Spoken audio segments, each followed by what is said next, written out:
you? Your friendly neighborhood Spider-Man. You're the Spider-Man from YouTube. Godspeed, Spider-Man. Remember, with great power comes great responsibility.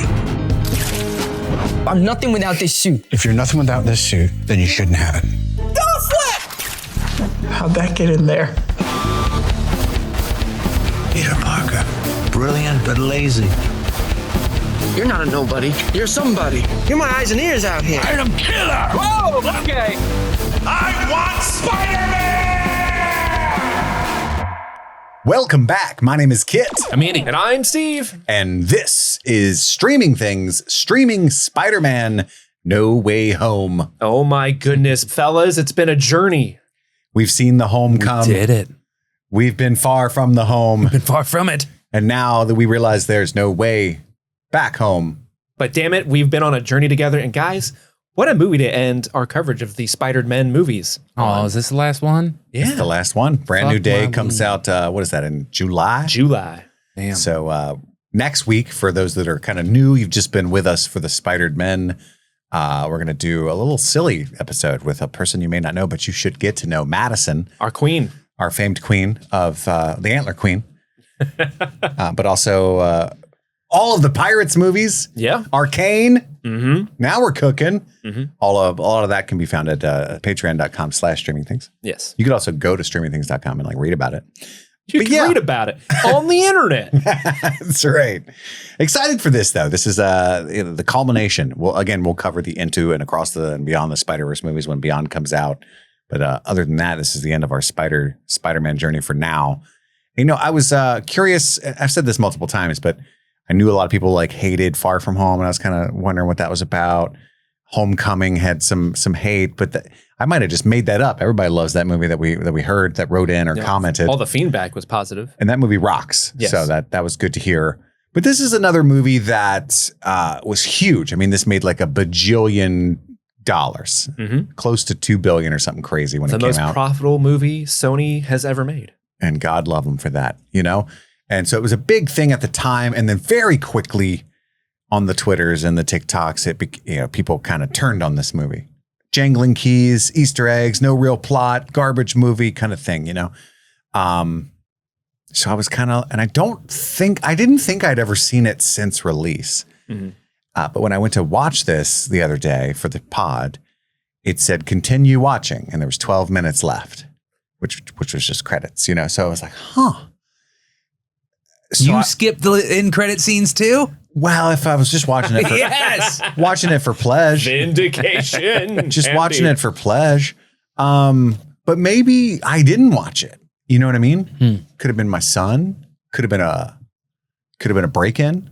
Just could have been a hacker. They were gonna steal everything. They're gonna rob you blind. And like, oh shit, No Way Home. They got Disney Plus. It's on VOD. Then they sat in your home and watched it for 2.5 hours. And they're like, hey, I had a great time. I ain't stealing anything from this guy. I'm not saying it happened, but you can't say it didn't happen because I have no memory of this place. I imagine if a burglar breaks into a home to burgle, and then they sit down and watch a Spider-Man movie, part of them has to be like, well, if I do crime, maybe the Spider-Man will show up. And there's 3 of them now. I don't want that smoke. It happened to Sarah. Her account got hacked, and there was she had Netflix that she was paying for and not using for 2 years because her brother also had an account. And at some point she went to cancel it, couldn't, found somebody had changed the email, changed everything. Yeah. And, except for the billing. So she got in touch with Netflix support, and they were like, yeah, there's 7 accounts on here. And they list off all these names. Obviously none of them are Sarah. And they're like, yeah, they're watching Desperate Housewives right now. And she was able to all right, delete that account. Nuke them. Nuke them from space. She got to real time lock them out. It's amazing. What episode are they on? Oh, nice. You know? Well, give them 5 more minutes. You know? Exactly. Can you put me in touch with them? I got to see what they think of Roxanne. I don't know. I don't watch that show. Yeah. So Spider-Man No Way Home. Have either of you seen it since theaters? So apparently we covered this before. So have you seen it since then? I have. Andy has. No, I saw it twice in theaters, but I had not seen it since then. You double dipped? I double dipped. You had such a good time? Well, I had a great time seeing it, and then a close friend of mine was like, "Hey, I want to see it. Please come with me." So I was like, "Oh yeah, hell yeah! That was I love that movie. I'll go see it with you again." You have a codependent movie watching friend. Yes. I can't see it alone. Okay. Well, we made a whole big thing of it. It was like me. I think it was myself, Phil, his wife, our buddy Mike, and his wife. We made it a whole big thing. Wow. Cool. I can't help but just notice I was not invited. Yeah. Well, I didn't put it together. Sure. You don't want to just be bringing all riffraff along to this storied history Let of friends. me introduce you to my man boy, Kit Lazer. I watched this in Jamaica. Really? Yeah, Sarah wasn't feeling well. We got a little overserved at the swim up bar. So she's laying in bed. I'm laying there with her. Got a little room service. Turn on the TV. No pornos, but Spider-Man was there. I like the nomenclature of the term, which I used to work in a bar. I know it's a term, but the nomenclature overserved implies that the onus is completely on the bartender and not the adult. But I mean, you are drunk. And eventually you lose the ability to recognize you should stop. Sure. Yeah. Sure. I get it. And they're like, you're tipping me. So here you go. Yeah. Here you go. There you go. In fact, you're tipping more. Your tits are out. This is Andy, fine. put them away. He does do that sober. So he's like, woo. Like guys, I have probably years of footage at this point of Andy flashing his nips at the camera on this pod. Oh, that's a new tier we're working on Patreon. Nips out. Andy, I am curious.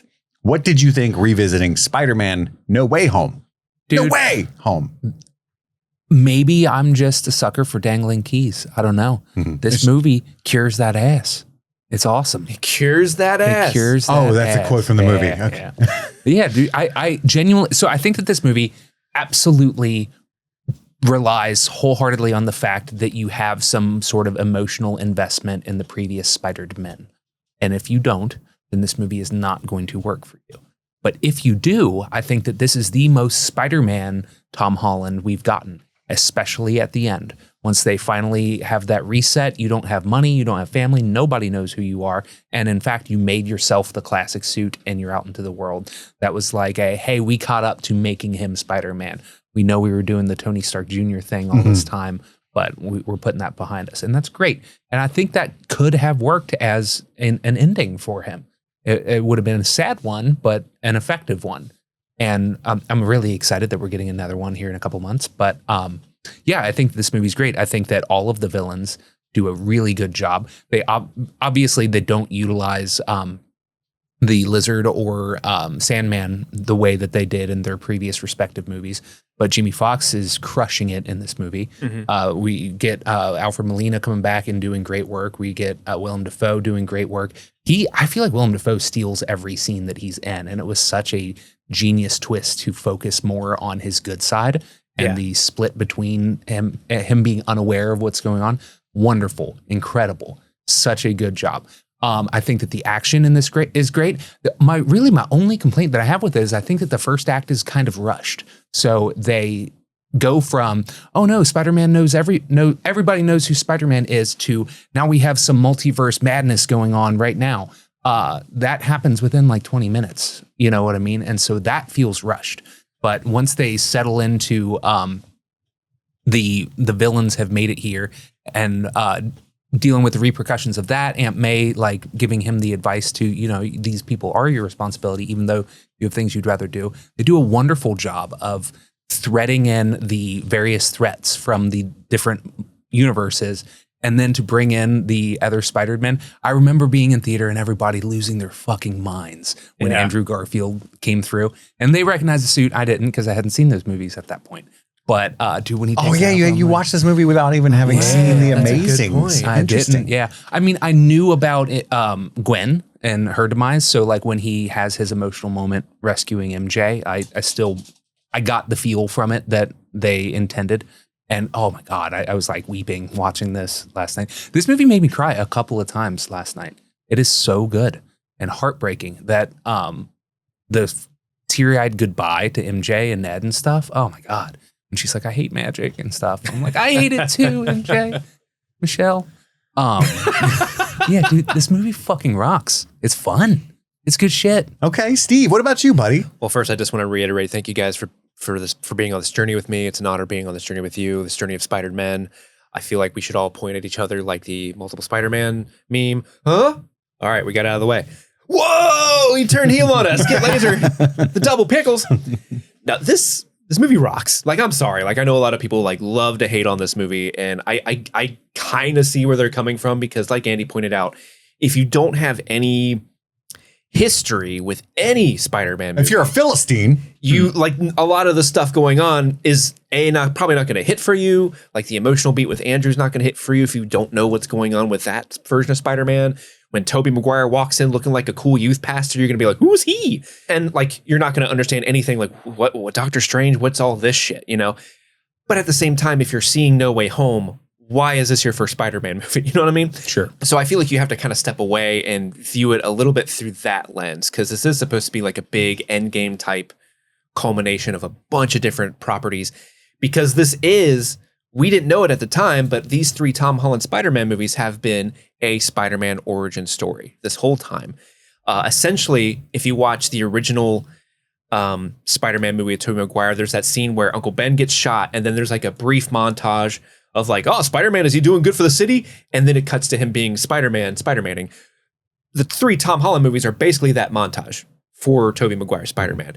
And now we're at a point where he's in New York. He can actually be the character that at least I attribute to Spider-Man Peter Parker more than anything. Like, they've gotten rid of the Tony Stark of it all by the end of this movie. well, Thanos did that. But like the influence of Tony Stark on his character, that type of thing. And so now he can start being that. So I do like the reveal that, oh, this has been an origin story. This whole trilogy has been an origin story for Peter Parker this whole time. I think that's cool. All the villains coming back is so awesome. Like, yeah, Jamie Foxx is a better version of Electro than an Amazing 2. My understanding is this is the version that Jamie Foxx wanted that character to be. And so he was happy to like, yeah, I'm doing my thing. Willem Dafoe is always incredible. Like, he steals every scene he's in. Like, some of the, like, it's hard to imagine because so many of his lines in the first Raimi film are iconic, you know, Godspeed, Spider-Man, all that shit. He has some great lines in this one, like, can the Spider-Man come out to play? And like, poor Peter, too weak to send me home to die. Like, that type of shit is so good. And Willem Dafoe, I think, said that he prefers this version of the character because they played a lot more with the Norman doesn't know what he's doing, but they still have that kind of conversation with each other. What have I done? Oh, Peter, what I do? What I do, Peter? The Wilford Brimley of Green Goblins. I'd like to come back inside now. Peter, I want to come back inside and get some Maker's Mark. They put wax on the bottle. I thought you were doing Ted. I was. He doing was. Ted. Oh, okay. What'd I do? And then, of course, seeing Alfred Molina back, you know, he's one of my favorite Spider-Man villains. So seeing him come back and just that, like, you're not Peter, and like all that stuff is so good. They handle the villains excellently, except for Sandman and the Lizard. But I totally get why, because they filmed this movie during COVID, and there was a lot of, you know, pandemic shit that was interfering with the filming and how they could make this movie. And my understanding is they couldn't get those 2 guys to come in on set and record, but they were able to get them to like voice over their lines, and that's why their characters are CGI monsters for most of the movie. And then when you do see them at the end when they're cured, it's just reused footage from their movies. Yeah, I was gonna say, isn't it the case that, what's his name? Sandman. Thomas Hayden Church. Thomas Hayden Church isn't even in this movie, right? Like, not really. Like, he did the voice. Not really. Yeah. Risa Fons, I think, as well, is not in this movie either. Like, that. they both just use, when they're in their human forms, they just use the footage from Amazing Spider-Man or Spider-Man 3. But they were able to get them in to do voiceover work, and that's why they have characterizations lines, in them. Yeah. I'm a blubbering mess in this movie, like several times throughout. I mean, the first time seeing Doc Ock always kind of makes my nostalgia tears tingle up and well up, and I'm like, oh, there he is. And then what they do with Aunt May is like fucking devastating. I think the way they handle that is really, really well and heartbreaking. And then, of course, seeing the Spider Boys together, Spidey Boys, when they're... I love you. Just Why'd they make Garfield Spider-Man the most needy? He's the best one, though. He is the best one. When he It's shows amazing. up, he steals all the scenes. I would say you can tell in this movie that he's the best. Yes, 100%. And like, I know he improvised that "I love you guys" line. Really? Yeah. Like that wasn't scripted. He was like, "I love you guys." Like, They nailed it with not saying it back, too. They're like, Thank you. okay. but seeing them all together just makes my heart swell. And there's a part at the very, very end where Tom holds the two of them. And he's like, "Thank you guys. Thank you. Thank you. Thank you." And it like, that's just him thanking them for their work coming back. Yeah. and coming back and making the franchise what it was so that Tom could basically like be in this position he is career wise. And I think that's really, really sweet. And there's a lot of sweetness in this movie like that. That is really incredible. My only negatives really about this movie is that some of the special effects just aren't there. I do think some of the de-aging on Alfred Molina is not great. He looks like a wax human being sometimes, which is unfortunate because he was, I think, 67 when they filmed this. And so they tried to de-age him to make him look more like 2004. Oh, I didn't even know they Alfred did Molina. de-aging, honestly. They de-aged him He's to in a look younger. show now that literally came out last week, and he looks really good. I think he looks really good. I don't think they I needed to burned through de-age that him. in a day. It's a great show. You Wait, should watch the Burrows? it. Yeah. Really? Yeah. It was Interesting. awesome. You don't usually do that. Yeah, no, it was great. You're usually watching something from 2003. Spent the whole day, 8 hours watching it. Dang, Loved what a it. day. Yeah. I didn't like it that much, but I Really? knew it would be good. Eventually, it like the reveals monster itself. in the first thing, and I was like, that looks so digital, and like I know the mystery is supposed to be the thing, and I don't care what's going on. It just reveals itself to be basically a Stranger Things / Stand By Me or / Goonies For the elderly. And it's wonderful. Yeah. It's so fun. I wanted to get back into it. I saw the potential there. But anyway. De-aging I gotta check that out. I haven't seen it. Yeah, you love Alfred. I do love Alfred Molina. He's such a wonderful person. But and really, like, it comes down to this movie was made during the pandemic. They had a lot of restrictions going on, so I think that affects the filmmaking. So like you can tell, especially in the scenes when the villains are all together with Tom, you can tell like they're not really together in the same room. I mean, we already talked about Rhys Ifans and Thomas Hayden Church just not being there, period. But you can tell like Willem Dafoe probably filmed his scenes on one day and Tom did his on a different. They're not in the same room together, even though they're supposed to be in the movie, and you can kind of tell that. Even in the apartment, like maybe not the apartment, but like the one I'm like when they're in the basement. Yeah, the basement for sure, and they do a good job dealing with that by having them in these separate prison cell type rooms. Yeah, I think with the restrictions they have, they do an excellent job. It's just you can tell like, oh, this was filmed under not ideal circumstances, which. Again, I don't blame them for. It's just an unfortunate reality that they had to go through because of filming during the pandemic.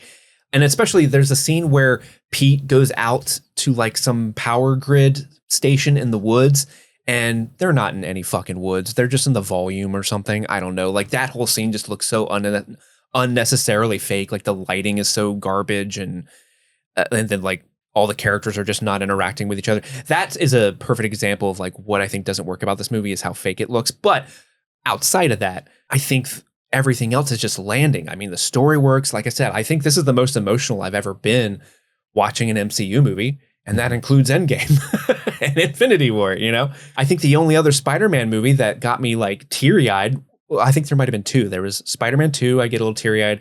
And then when Gwen dies in Amazing. It's like the only time I ever get like emotional in watching Spider-Man movies like this, you know?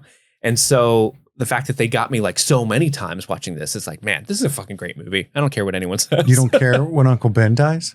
Oh yeah, Fuck I guess. no, I he guess. had it. Can't take it back now. You laughed, didn't you? I did. It's because he went Peter. What about you, Kit Lazer? So I really like this movie.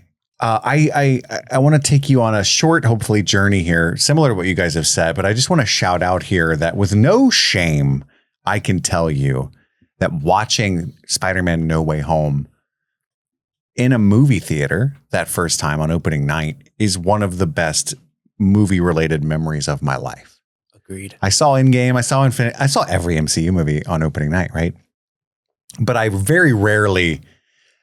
Like when the clapping and the hooting and hollering goes on in those movies, most of the time I'm scoffing, rolling your eyes. But you're not partaking? I happily look around and I feel the joy, but I'm not. Good for you guys. I'm gonna, yeah. I'm so happy for you.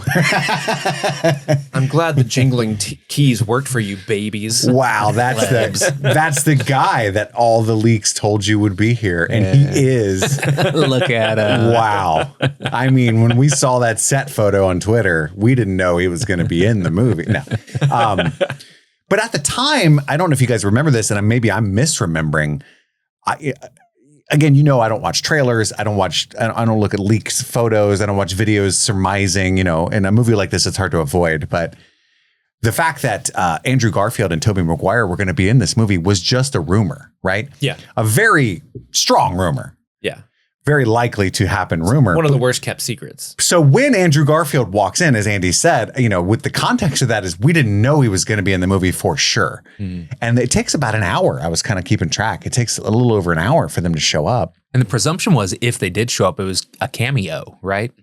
Probably. Yeah, exactly. They Not wouldn't be like full-fledged integral. fucking characters. Yeah. And so when he steps through that little portal, it was like everyone lost their mind. The Matt Murdock, when he showed up. I love the Matt Murdock. When he catches that brick, because it wasn't back yet. Like Born Again wasn't even like announced. This was them officially bringing Charlie Cox's Matt Murdock into the MCU because the Netflix shows exist in some weird like non-canon space. Yeah, people love him. Yeah. I saw some heartbreaking story where he went like incognito and nobody reacted to him showing up in it. Yeah. And like his wife was filming him or something. Oh. And terrible. I do what is remember nice. that. In our theater, People lost their fucking minds. Where listening, Charlie Cox? Where did you go, Charlie? Because if you went to like whatever theater I was in Kentucky at the time, we lost our fucking shit for Charlie Cox. No. This house loves Matt Murdock. That's damn right.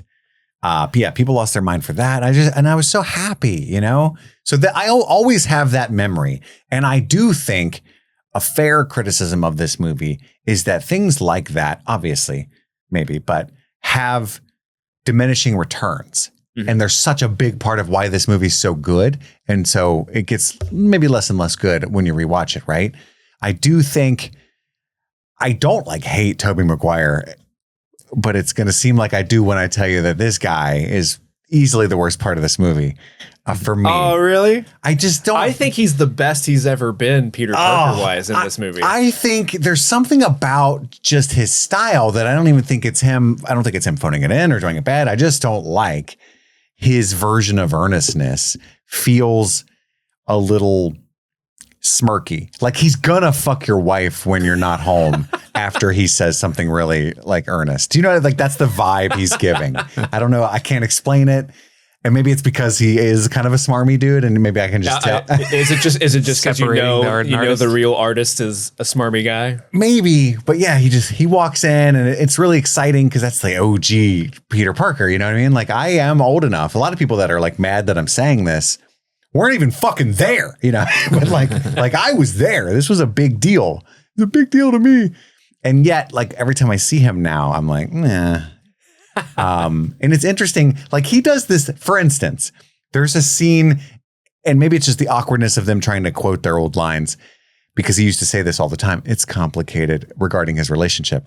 So he's talking to Andrew Garfield, Spider-Man, and he's like, what about you? You got a woman? And he's like, it's complicated. And then Andrew, it's so awkward because Andrew's Spider-Man goes, hey man, maybe we'll find a woman one day. And then Toby has to go, oh no, we're together. We bang all the time. And it's okay, were you fucking with me? And it's such a funny scene because of that. And because it's Toby, who's kind of an asshole. I don't know. I'm glad it worked for you. I think it's them trying to have their cake and eat it too with that line where Spider-Man 3 does end with it's complicated.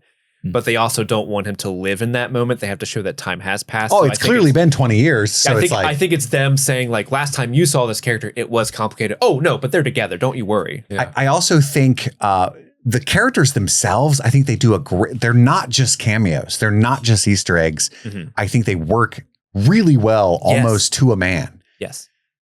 But the dialogue they use is often just Easter eggs and nonsense, Alfred Molina says the power of the sun in the palm of my hand, I think 3 times in this movie. And it's he's not just a doll with a string on his back. He said that. There's a snake in my He boot. said that once and it was fucking dope. You don't have to have him say it. And every time he picks up a bright, shiny thing, he's like, power is on, palm my hand.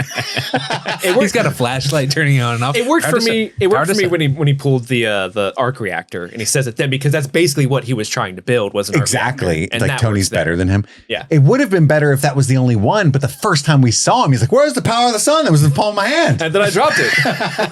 Has anyone seen the power of the sun? Palm of my hand. Misplaced it. It was in the palm of my hand. And there's a lot of other things that people used to say, but like you said, the fact that this builds up ultimately into a sleeper origin story for like the real version of Spider-Man that we all know, I think is actually genius. Mm-hmm. And I think the,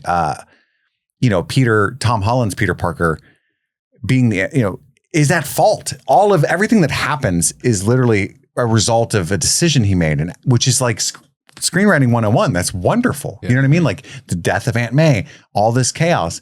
He fucked up. He caused all of it, right? Yeah. Kind of. So that's great. A lot of the problem with the plot is the lack of communication between Doctor Strange and Peter, where he's like, okay, you want everybody to forget who you are, start a spell. All right, goodbye. I'm forgetting. The whole world's forgetting. He's like, whoa, hold up. Like, how did you not talk about that at all? I do think that's a good point. There is some like sloppy Doctor Strange stuff. Yeah. And I don't know much about that character. I think that and works if it explains it, but he's terrible in this movie. Like he's very irresponsible.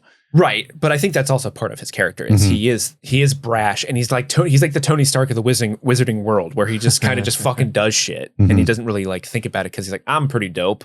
Yeah. Wong's the supreme sorcerer. On a technicality, I'll fucking show him. I'll do this trick for a teen. Here I go. Yeah, Wong should not have said, "Leave me out of it." Things would have been a lot better. Oh yeah. If he had shown back up. Every hero needs Wongers to be in there to tell them what's what. More Wongers, please. Wongers. Yeah. Do you remember that? Big fan. No. Nope. It's making me really uncomfortable, to be honest with you. You guys didn't watch She-Hulk, did you? I did. You remember that girl? What's her name? Yaddy, yaddy, yaddy, yaddy. I remember that. What's the Everybody got mad when she What's twerked. the party girl's name? Like Stephanie or something, where she becomes unlikely best friends with Wong and she calls him Wongers? All I remember is Megan Thee Stallion. That's the best. That's one of the, I love that scene. Sorry. But I did like She-Hulk. But yeah, for the I tell you, the only other like major flaw for this movie, and it's a big one, is that of all the people they brought back, they didn't bring Bernard. And I feel like that was like, where the fuck is the most important character? Or when they look up and they see like all those like celestial looking silhouettes of Spider-Man villains, you just see like Bernard's just whole ass face clipped in there. Like, that is one of the, I know that there are definitely faults with Tobey Maguire's performance, but when he is laying there bleeding out and he goes, is that really happening or am I dying? And then like he's got the crazy light show going on above him. That's one of the best moments. I don't know why, but I think it's I like how hysterical. they frame it like he's in danger of dying. Yeah. And then when he stands up, they just go, "Are you okay?" And he's like, "Oh yeah, I've been stabbed before." It'll be fine. This happens literally uncomfortably often. Yeah. Yeah, that's cool and all. And I had a good time. I think it would have been, I don't know where they would have fit it in. Because again, I think it's great. All the old villains. You could have squeezed one villain we hadn't met yet. And that would have made sense mathematically. Statistically, there'd be. Oh, so there's like the Green Goblin, Doc Ock, Electro, and Condiment King. No, if they'd have brought like Kraven the Hunter or something they already were planning on dropping the ball on. Oh, okay. And like snuck that in. That would have been Raimi's Vulture? That would have been cool. Sure. So do you mean to hint at them or have them be a substantial one of the people? I thought it would have been cool. Yeah. Like, I mean, again, logistically, I don't know how that would work because it's a pretty packed full movie, but I think it would have been neat to have like one new guy, you know what I mean? I get it. That they were already like about to shoot with. But yeah, honestly, guys, I don't know where I'm going to rank it. I didn't like review it or anything yet. I think I dropped the ball on my own personal Spider-Man rankings this time around because the first time I had Amazing 1 and Homecoming really high. And I think I fell prey to the Sam Raimi's filmmaking and like the zeitgeist more this time and less of myself. I'm not sure. You know what I mean? It's like, I really do love those movies more than those, I think, even though I have Raimi's up top right now. I don't know. But this was really high at the time and I ended up getting embarrassed by it because of all the feedback.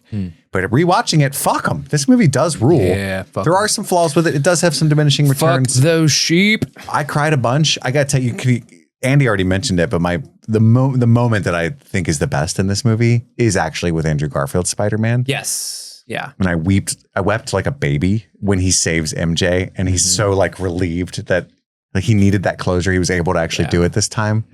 I mean, it's so good. We got so much Fiendback for this movie. Did we? And almost every single one brought up that scene as a standout part of the movie. Absolutely. Because it is probably the best, most emotionally gratifying one. And I love that MJ's like, "You okay?" Yeah. Why are you crying? It just means the world to me.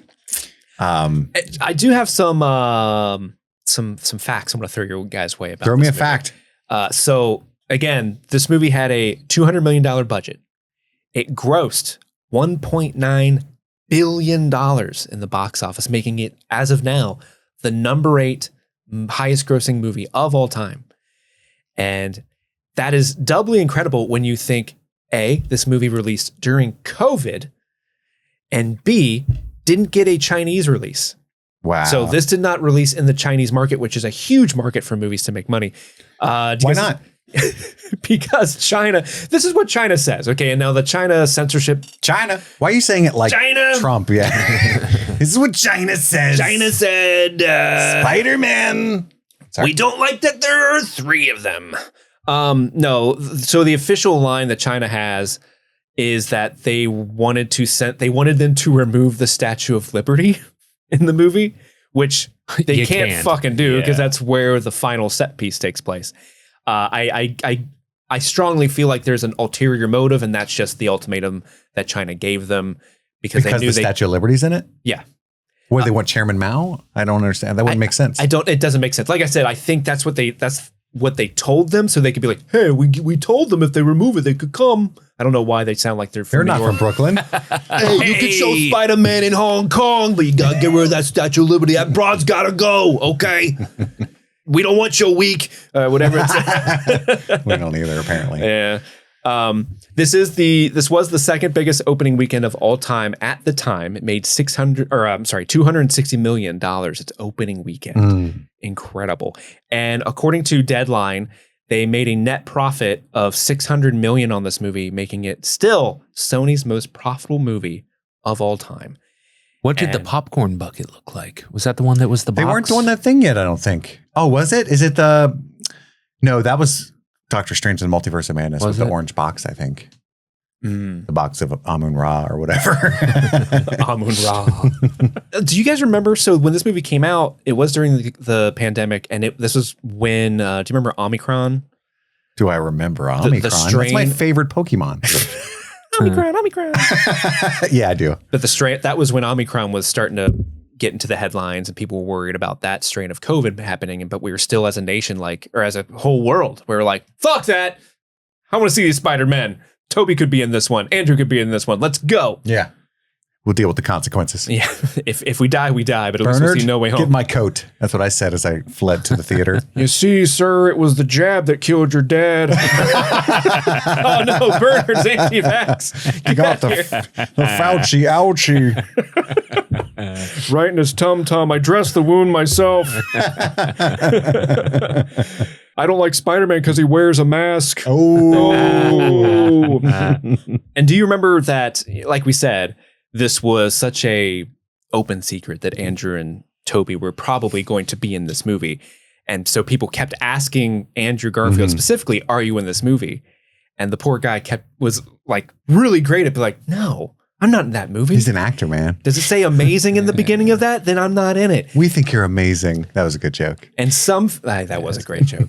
Some fans apparently scrubbed all of his media appearances around this time and counted 67 separate occasions where he denied being in No Way Home. 6, 7. Nice. Yeah. I just thought that was interesting. What a liar. What a liar. And hats off to John Watts. He directed all 3 of these movies. And, before Spider-Man, his only big major movie was an indie film called Cop Car in 2015. And that's what got Kevin Feige's attention. And so he went from this relatively unknown indie director to directing the highest grossing Sony film ever made. So hats off to that guy. John Watts. What are you doing these days, John Watts? Johnny boy? I looked him up the other day. Nothing? Just chilling? He was still working, but it was not on the same level. Interesting. Is he doing Brand New Day or is it a different director? It's Destin Daniel Cretton who did Shang-Chi. So I'm so fucking excited. Yeah. I love Shang-Chi, but he also did one of my favorite movies of all time, Short Term 12. And also hats off to Chris McKenna and Eric Summers, who also wrote all 3 movies. And apparently they had a hard time writing this one because they were actively rewriting the third act the entire time of shooting because they weren't 100% sure if Toby and Andrew were actually going to sign on. And they didn't sign on until like 2 months into shooting the movie. Really? That's ballsy. Yeah. So they were like they're reworking the script, the final third act of this movie constantly up until Toby and Andrew finally signed on. And then, of course, they were kept a secret and they kept bringing them on set with like cloaks and shit to hide their identity. But McKenna has specifically said it was the most stressful professional experience of his career, but also the most rewarding. You know, there was a joke on this watch that I don't think I got on the first watch in the theater because I hadn't seen the original. I did a full rewatch of the Spider-Man, but I didn't like go pod about it and go through the lore. Can you guess what the joke I didn't get the first time was that I got and had such a good chuckle about? My back? Yeah. Toby's Spider-Man with the hurt back. I was like, that's hilarious. And I love when Andrew like helps him out with it. And then he does that like has his hands up to the side like, I'm great at it. I would love to have Andrew Garfield pop my back. I'd just be like, just hold me. Yeah. Just keep doing it. Just hold me, my guy. Yeah, I would also like him to pop my pussy. Yeah, it's true. Big same.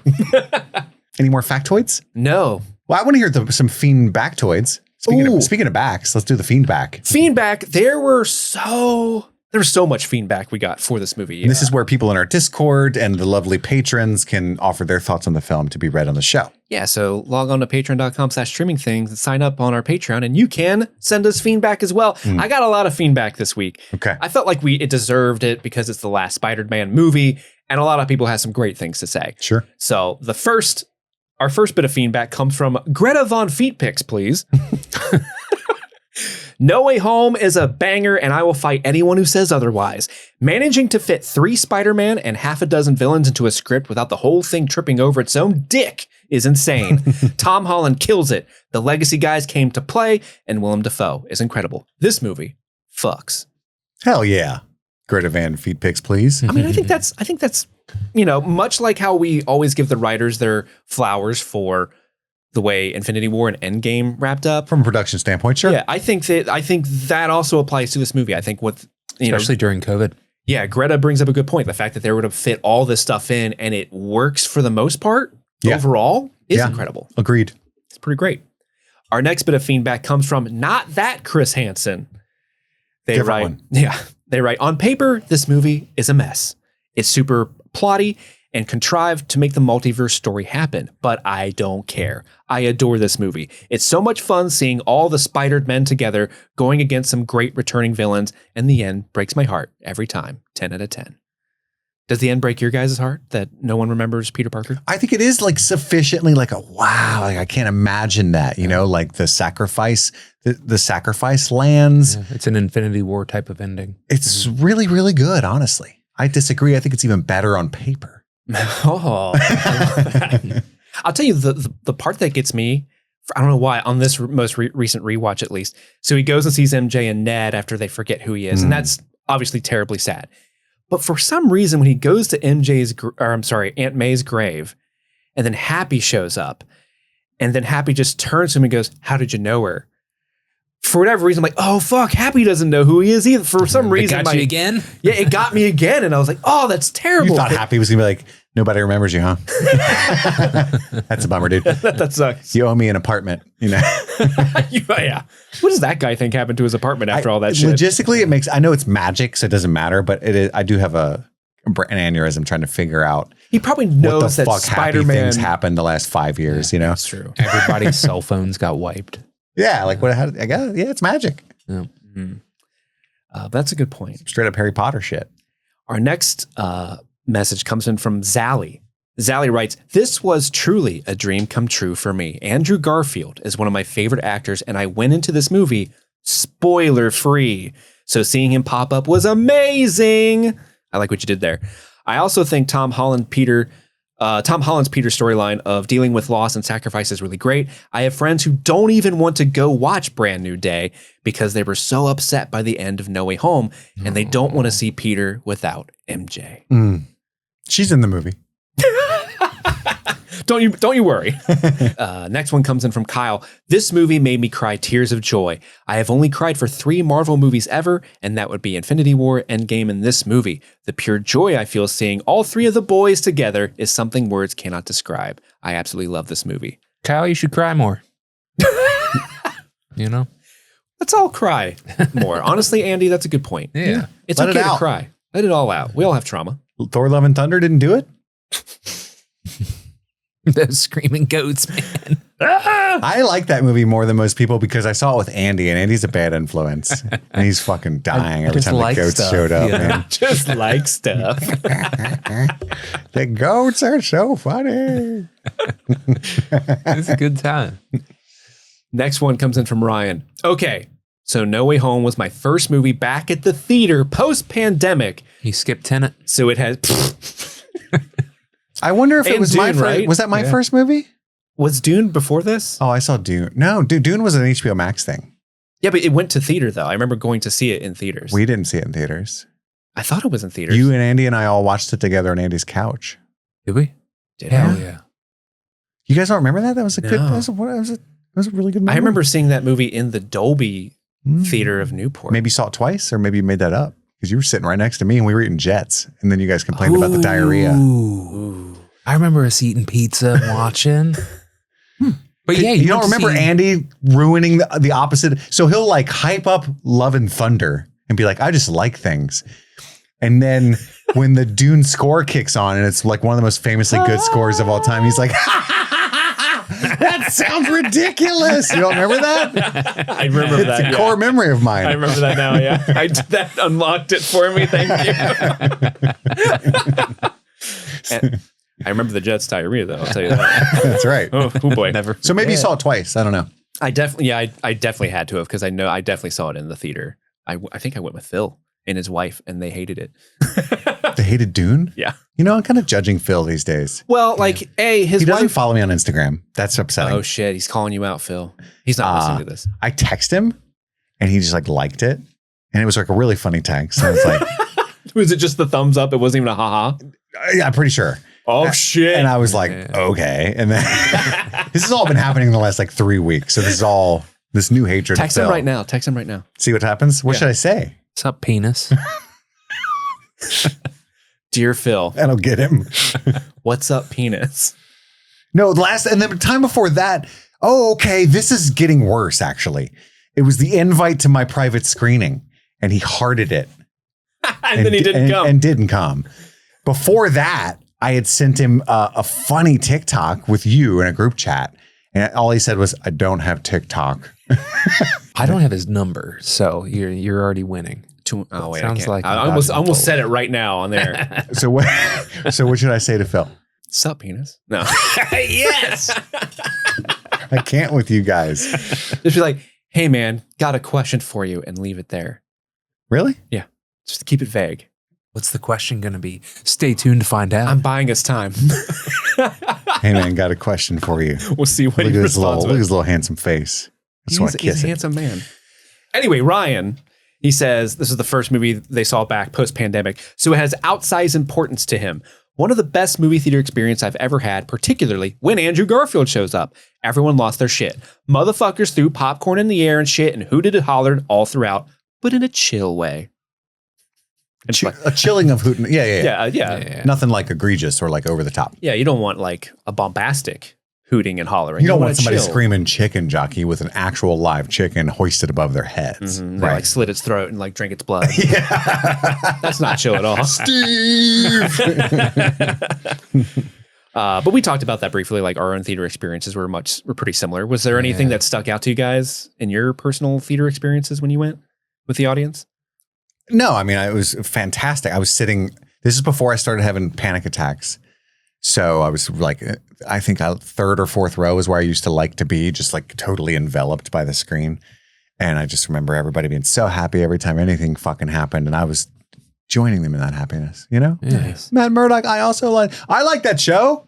That's how I would join in. I wish Matt Murdock was in my theater because I have a vivid memory of when Matt Murdock sits down and reveals, oh, it's Charlie Cox. He's here. I remember one guy specifically went, holy shit, before everyone started clapping. Yeah. He was the first to realize and process. I know Charlie Cox. I know that Cox anywhere. I understood that reference. Yeah. All right. And our last bit of feedback comes in from Puppers. Puppers writes, I was so excited to see this movie in theaters and was 100% sure I had seen all of the Spider-Man movies leading up to this one. I was wrong. Somehow, I missed watching Far From Home and was completely lost for the first 30 minutes of this movie. I had no clue what was happening. Damn. That or you didn't stick around for the end credit sequence like me. You could have been Andy. Yeah. It was disorienting to say the least. I finally watched Far From Home last week, and I'm ready to rewatch No Way Home. I am so thankful for you guys and so happy for the successes you have had. Oh, thank you, Poppers. Thank you, Puppers. That reminded me of Puppers or Poppers? Puppers, like the pup, like a puppy. Andy kept calling him Poppers, like jalapeno poppers. Yeah. Which is totally fair. Or like Holly Peepees. Let's go. Holly Peepees. It reminded me, remember when we went and saw John Wick 3? And I was like, hell yeah, I've seen the first 2 John Wick movies. Oh, and then you hadn't? And I hadn't seen 2. And I was like, what the fuck is happening? Or was it when we saw 4 and you hadn't seen 3 or something? It's whichever one begins with him like on the run, like all the bounty hunters are wanting to get him immediately at the beginning because he did something. He was excommunicado. Did you do that? I did. I did the Catholic thing. You're no longer allowed. I can't wait to cover the whole John Wick franchise here soon. I really, really want to do that. I know we did Ballerina, but I love those movies so much. I got a big tattoo on my back. The 4th one slaps. I've still never seen the 4th one. It's great, dude. I'll hold off until we cover it. Oh my goodness. Oh my God. Thank you guys for writing in. We're going to do the whole scene by scene, play by play coverage of No Way Home right after a brief break to hear from one of our best sponsors. It's May 2026 and our journey through the Spider-Man franchise is in full swing. But before we wrap up today's episode, we want to take a quick moment to thank everyone who supports the show on Patreon. No matter the tier, every bit of support helps keep this podcast alive. But we especially want to give a shout out to our super patrons, the incredible supporters who contribute $25 or more each month. Your generosity truly goes above and beyond, and it makes me wonder if you have been bitten by radioactive spiders. You are that juiced up and helpful to the pod. So thank you to Big Train Jr., Kyle, Cami Shu, Erica Lee Barclay, Marilyn, Dr. Rock Art, Brianna Williams, Darcy Way, Sun-Loving Mortal, Xander Barbarian, Daniel Pack, Rebellious Angel, Narvel Toughnuts, Nice Guy Eddie, Taloon, Mitchell, Albus Stinkpot, D, the letter D, Maddlestat, Susie Callahan, Anthony Corona, Jim E, Lady Trashley, Sean Myers, Just Liz Calabria, Brett X, E Scramo, Lil Tickler, Svento7, J Scramo, Bluffpum, AK Ashley Ray, J Rich, Upside Down Canuck, Josh Stitch, Jer, Kaylee Sampson, Hatchip at the Fair, I'm never gonna get that, Hatchip at the Fair, Rabbit Dog in a Barbie Car, Elbander, Charlie Friday, Alexis Adler, Peaches, Joe True, Emmy, Haley B, Joe Velez, Trisha Bueller, Suzanne Rode, Jadinklage Morgoon, Kalisha Reeves, Paula Garcia, Aaron Armstrong, VT Hoodie, Jeanette Murphy, Casey McCain, and Enza. Thank you all so much for supporting the show, but we got an episode of streaming things to get back to, and let's get right back to it. And we're back. I had no idea what sponsorship was going to pop up. It's random. Hopefully it was a good one and nothing problematic, because then it would look like I extra endorsed it. You know what I mean? This is one of our best Westboro sponsors. Baptist. Yeah. No. Westboro Baptist Church. And Kool-Aid. We're ready for the play-by-play. The movie starts with Quentin Beck's fake propaganda video that one of his lackeys strung together for the stinger of Far From Home, where he's outed as Peter Parker being Spider-Man, but also blamed for the murder of a real hero, Mysterio. Like everything was kind of put on him, right? And it doesn't look good because the drones and all that shit are in his control. Now I want to ask Andy, it's pretty clever, because Andy missed the stinger of Far From Home where this scene happened. So what were your thoughts when we started this movie up and you hear this video from Quentin Beck? So when we talked about the stingers, I was like, oh yeah, I remember that. So it wasn't like, oh no, what's happening? You know what I mean? I was just like, oh yeah, that definitely should have been actually in the last one. And I was like, I'm damn sure not going to miss the end credit scenes this time. And the first one was Venom, right? The second one was just a trailer. Yeah. Right? It was just a And I was multiverse like, of madness trailer. Is this a thing? And then, yeah. And I thought maybe, I was watching on Disney Plus. I thought maybe it had thought the just same done thing. the thing. Yeah, but it didn't. That was just what they do, I guess. Yeah. But anyway, yeah, I love the opening. It was fun. It was immediate, like, let's jump right fucking into it. And he's like trying to save Michelle and like taking her swing and stuff. I said, I didn't want to do this. And it was fun. Nice. Yeah. Nice. But JJ's back. J. Yes. Jonah Jameson. He's doing his Alex Jones thing. Quentin Beck will go down as the greatest superhero of all time. I'm saying it now. Everyone knows he's a household name. Damn it, Mysterio. Which, like, even if he was an actual hero, come on, yeah, come on, guy. he wouldn't even be top 5. Yeah, after Tony Stark He did. just did a couple random things. Yeah. He's got a long way to go. But MJ is accosted for like knowing Peter Parker. She's kind of in a dangerous situation down there in the crowd. That lady, it's kind of funny how he gets like canceled. You know what I mean? And so all of a sudden, Spider-Man hit me. Spider-Man hit me. You guys saw it. Spider-Man hit me. Now he's swinging MJ around, even though she doesn't like to be swung. But he's got to get her out of there. That part where they swing up on top of the bridge. And he like leaves her he there. takes a call from Ned and leaves her just like balancing on the top Peter? of the bridge. Oh, sorry. Dude. It's so good. Dude. Her dad hates him now, you know. And Flash finds out that Peter Parker's Spider-Man and he's like, no. Because he's such a Spider-Man fan and such an anti-Peter Parker fan. Yeah, that's the worst day for Flash. Oh, goodness gracious. Ruined his whole day. I like the little callback to Homecoming when they go into the sewer to see if that's better to avoid everyone. And then when they come out of the sewer, they come out in front of Delmar's, the sandwich shop from the first Homecoming movie. Okay. I thought that was cool. a cute little nod to It's their rebuilt. story. Yeah. Rebuilt. Yeah, he had property insurance, I'm sure. Prowler's excited. Yeah, another sandwich shop. Yeah. He's the Spider Menace, right? But anyway, Happy and May are breaking up. That's a bummer. Yeah, because this is... Happy, not happy. If you remember in Far From Home, the last time we saw them was he's like, we're together. And she's like, it's a summer fling. And so this is just a continuation of that conversation. Yeah, she was always trying to be honest with him. But Yeah. I get it. Like, if Marissa Tomei just had plans to sleep together a couple times with me, I would definitely be emotionally attached. Sure. Yeah. I'd be super bummed when it ended. You know what I mean? Mm-hmm. Happy, not happy. And when they bust into Peter's room, because again, it's blocked really well because Happy's just taking that as an opportunity to not leave after being what was dumped. that noise? Yeah, I should probably look at that. You know what I mean? And she's like, no, you leave. And then when he goes in there, it looks like they're boning. Oh, he's like saying some stuff like, oh my God, I don't know what to do. Yeah. Open the door. And I love how May is such a hippie. She's like, why are you so awkward about sex, Peter? Yeah. And then they do like an awesome oneer after this when they finally make it into the living room. It's really cool. And he's trying to shut all the windows because of the choppers and stuff.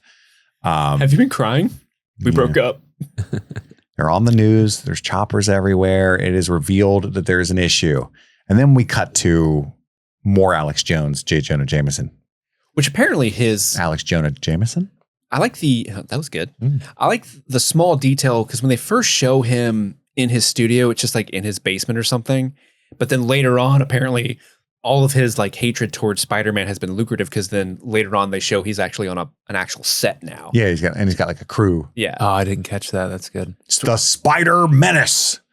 The Department of Damage Control arrives, which I think was They're back. yeah, what's her face's department, right? From Homecoming. Yeah, they're back.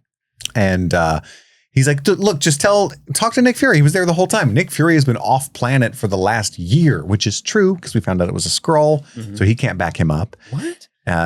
MJ, Ned, everybody's being interrogated. MJ's solid, right? We knew she would stand up to any kind of scrutiny. Ned spills a lot of beans. Yeah. He's baited immediately. I'm basically his guy in the chair. Oh, so you were his main accomplice.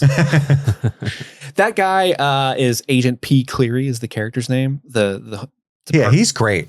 He's all. If you like him, he also appears in the TV show Miss Marvel and the TV show Wonder Man. So if you like more of this guy, Haven't seen Wonder Man yet. Didn't know he was in that. Wonder Man's amazing. I heard. I'm going to watch because I have to do every June. I do favorite movies and shows, 2 different videos of the year so far. And like, I don't want to like not include Wonder Man and have everybody go, what the fuck? And then me have to say, oh, I didn't watch it, you know?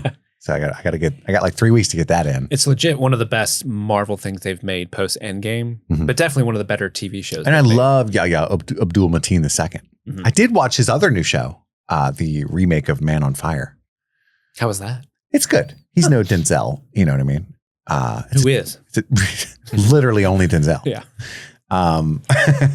They should have just remade it with Denzel again. Not even John David is Denzel. You know what I mean? Yeah. He's only got half the Zell. Only got half the cell. King Kong really don't got shit on him. No, it's true. Yeah. So, they threaten May with like child endangerment charges. I like how happy it's a picture of him in a mullet. And he's like, at least they used the good picture. Did they? I saw, because he directs a lot of these, MCU stuff, but also he's heavily involved in the Star Wars stuff. And he created Mandalorian, right? somebody was talking about Chef, where he's dating Scarlett Johansson. And they're like, I like how this fucking guy always just happy because he's dating him. You know what I mean? Like weasel his way into being with these gorgeous women in whatever movie he's in charge of. It's just funny. The guy from Swingers has game, all right? That's true. Yeah. He's so money, baby. And he doesn't even know it. He doesn't even know it. It is hilarious that the whole, I do like the Department of Damage Control popping up is a fun full circle arc for the trilogy, right? But it is kind of funny how they completely negate the Tony Stark bequeathing Edith to you are now the next Tony Stark, have my thing. And then by the next movie, we have all the drones again. We took Edith away. Yeah. It is kind of funny. Which good for them. Yeah. He definitely should never have had that. But it just makes me a little bit more man, Far From Home is just, I'm sure the writers were just like, what the fuck do we do with this? Yeah. Right. What can you possibly do? He just calls in a drone strike on everyone. For sure. Problem solved. I'll make everyone forget I'm Peter Parker. Forget their whole life. Edith, I call a drone strike on J. Jonah Jameson. And this is of course, the scene where Matt Murdock is revealed to be Peter's lawyer. It is very exciting. It really, really is. Goddamn, Charlie Cox. He's so charismatic. Is maybe one of the best casting in the MCU ever. He's so good. Yeah. He's amazing. And I still didn't watch Born Again season 2. I heard it's good. It's great. It's really, really good. And just that moment when someone throws a brick through the window and just whoosh, catches it. I know, everyone's confused. And he's like, how did you do that? I'm a really good lawyer. I love that Pete had the PD tingle, and so he also had his hand up to catch it. But yeah, he would have totally caught it. Murdoch but got how it first. did Matt catch it? How did the blind lawyer catch that? My goodness. So they all move into Happy's place, which is a place more safe. And all the kids, MJ, Ned, and Peter are, how did I forget who? Out of the three I would forget, Peter would not have been my prediction. Ned, MJ, and that other guy. They're all applying to MIT. They got a bunch of backup schools. There's this funny scene where Happy has sleep apnea and he gave May his bed and he's out there in the living room. He's got the CPAP machine on. Yeah. I do love when they first get into Happy's apartment. He has that moment where he's like, welcome to the spiritual oasis. Do you guys like Donkey Kong Jr.? It's like, hell yeah, I do, Happy. And I love that he's got Tony's robotic arm. Yeah. That was always in his garage and putting his chest plates in for him and stuff. It's his foster arm. Yeah. It's his little buddy. Honestly, this scene choked me up. I thought it was a great answer where she said, be honest with me. Is there any part of you that's a little relieved that everybody knows? And he's like, for about a week, everyone that I wanted to know in my life knew, and it was the best week of my life. Yeah. You know what I mean? And that was such a good response. Yeah. In other words, no. Their back and forth is great. The way he's like, oh, I love the fact that you're a people person. She's like, I love people. Yeah. That stuff is so cute. Their chemistry in this movie is fucking unreal. And I wish we could redo your questions for us because, man, it's up there. Oh, you think it's, you didn't bring up? I did. Oh, we did. And we said no. I did. I said, oh yeah, they're actually together. And their real life chemistry is off the charts. But in the Spider-Man that we had watched up to that point, not so much, but I hadn't seen this in a long time. And so I still don't think it's Emma Stone, Andrew Garfield not levels. quite, but it's up there. Eventually Happy wakes up and he's like, all right, guys, we get it. You both like each other. Hang up. It's really funny. You were listening that whole time. Not willingly. I need my 8 hours. Wrap it up. It's just a reveal that he has sleep apnea, though. Nobody, it's so random, but funny. But that's a very serious thing, and it's nothing to laugh at. No. Just in this instance. I look forward to getting my mask one day. Do you have sleep apnea? I'm sure I will. My mom does. Oh, is it the thing you can gain? I don't know. I think over time, yeah, especially after weight gain and stuff. But yeah. Steve, He looked over at me. He's like, "Yeah, that fat ass." up. Do you snore? I think that's a feature or a bug, really. Sometimes I do, but not all the time. At least Erica doesn't say I snore all the time. She might be lying. I'll touch base with her. She does have a video where I'm going.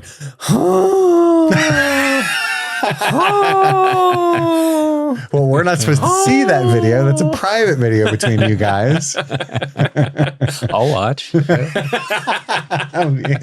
get it. You know? My ego wishes Andy meant that just because he wants to see me put it down. But That's 1,000,000% why I want to see it. Go, buddy. look at him go. He's trying so hard. Why does he have all of his clothes on somehow? Oh, he's all tuckered out. Oh, he's sleeping.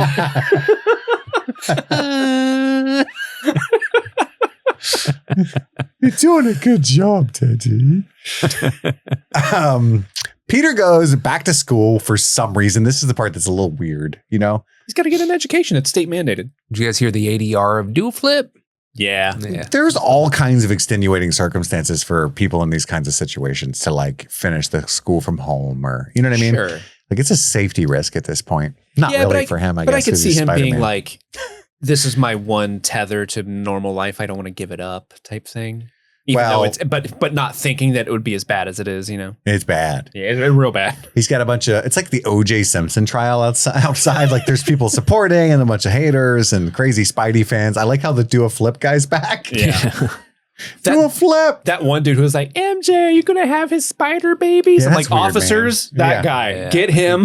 But like, I'm glad they put that in because that's how people do be. They do be that, though. You know? Mhm. Flash already wrote a book called Flashpoint, which I thought was weird that they didn't get like sued by DC for that. But I guess it still works. It's just a word, you know? Yeah. But it's what it's like being best friends with Spider-Man, you know? Because no one knows who Ned is. And Ned's a little like, hey, I'm Ned. I'm his best friend. I like how Flash managed to write that in like 2 weeks. Oh, it was Ghost. Ghostwriting because he's super rich. That's right. So he's already rich. He's just an asshole for that. Actually, I wanted to ask you guys, has it been 2 weeks or has this been going on for like months? Because I don't know. The movie picks up immediately at the end of Far From Home, which is maybe like the end of the school year because they just got back from their... No, that was a summer trip. Was that a summer trip? Yeah. Okay. Yeah. All right. I couldn't remember when in the timeline it took place. So it could have been a month. It still could be a month or two, but theoretically. Okay. But I didn't get the impression much time had passed. Maybe I'm wrong. Flash just had ChatGPT write the book for him. Yeah, well, he like his Bernard or whatever probably just typed it up. He probably had John Grissom do it. You know what I mean? He'll do anything. He's super rich. Yeah, it's fucking Flash and James Patterson. Yeah. Like huge underneath. Yeah. Giant font. Mr. Harrington and what was the other guy's name? The funny guy that's Mr. Bell? Yeah, Mr. Bell. JB Smoove. And then Hannibal Buress, the gym teacher, are all waiting for him. You know what you did. I love that Hannibal He's a Buress, gym Mysterio teacher. fan. Yeah, he's like a Mysterio truther. It's so funny. Some of the students wanted to make this. He built that. He did that. It was embarrassing. I told him not to. He did it anyway. Here at high school, we shape heroes or murderers. I was really sad about Ned interrupting the roof kiss. I love Ned, but I was pissed for Peter. Yeah. Because that was like a really cool looking kiss. It looked like it was about to be a good one. You know what I mean? Yeah. They really needed that. It was tense. They were finally like, oh man. And then Ned's got to bust out up there. We should live at MIT together. They have crime in Boston, right? Oh yeah. Wicked crime. Wicked crime. They're so funny. They are. They're such a good crew. They're all planning on going to MIT together. Lord. But Peter's acceptance letters start coming in. Everybody's saying no. And then finally they all go to open their MIT letters together and they're denied yet again. I assume that they all say this, but Ned says, in light of the recent controversy. So it's all this drama that's preventing them from getting into a good college, even though they're all geniuses. Yeah. Everybody in the MCU is a genius. Yeah. It's actually that was one of the more awkward, because of course we all know this, but we don't ever get to see like the juxtaposition make it even more awkward. But in this movie, they have to repeatedly say, brilliant scientist, brilliant scientist, brilliant, you know, like they're all brilliant scientists. I'm something of a brilliant scientist myself. Now that's the best one. That worked. Yeah. I'm something of a scientist myself. That was a line I needed. Yeah. We all needed it.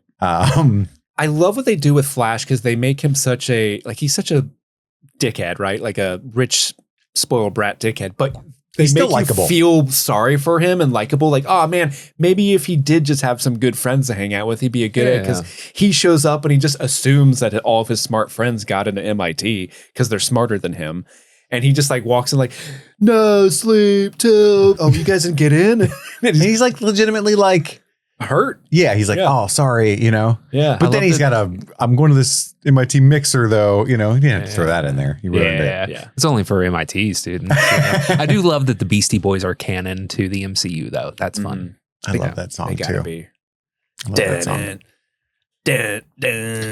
I also think it's cute when he calls him later and he's like, I'll swing you to school every day for a week. A month. That would be probably pretty awesome, you know? Yeah. And I love this. I cried a little bit. Like it started to well up. There was some moisture, you know, when they say, I wouldn't change a thing I did. You know, like they're not even like mad at him or blaming him or anything. It's just like, yeah, we did the right thing. I cried there. Yeah. It was such a good, I love when people share support and loyalty. Oh my goodness. Their friendship is so solid, the three of them. And that like it makes me wish we got more time with the three of them because like in this movie, they feel like a solid unit, but I didn't feel like MJ was like in the group as much in 2 because of, you know, he's trying to date her, but I didn't really understand her friendship with Ned specifically, how deep that was. And it's so good in this movie. It's like, oh, I kind of wish we could have gotten more of that, but it's okay that we didn't. I kind of thought about, because I know we all talked about how like the jump of him being romantically interested in her between Homecoming and Far From Home was a little weird. Mm-hmm. And I still think that that's true. But also like I get what they were thinking more than I did at the time. Because it's like, as soon as she said at the end of Homecoming, my friends call me MJ. I'm sure the writers were like, well, that fucking means they're going to date. They're friends. Idiots. You know what I mean? Like, so we skipped all that. And it's like, that's actually fair. Yeah. You know what I mean? Like, totally. That was the reveal. Also, when I was 16 and I would be obsessed with a girl, she wouldn't want anything to do with the NBA. I'd be like, cool, you're dead to me. And then move on to the next one. He did do that. Yeah. He just had But he had to keep doing that. Over and over. The way you're like, move on to the next one was like, take a line, sweet, or take a number, sweetheart. No, you just become friends. A number they like, don't maybe want. Someday.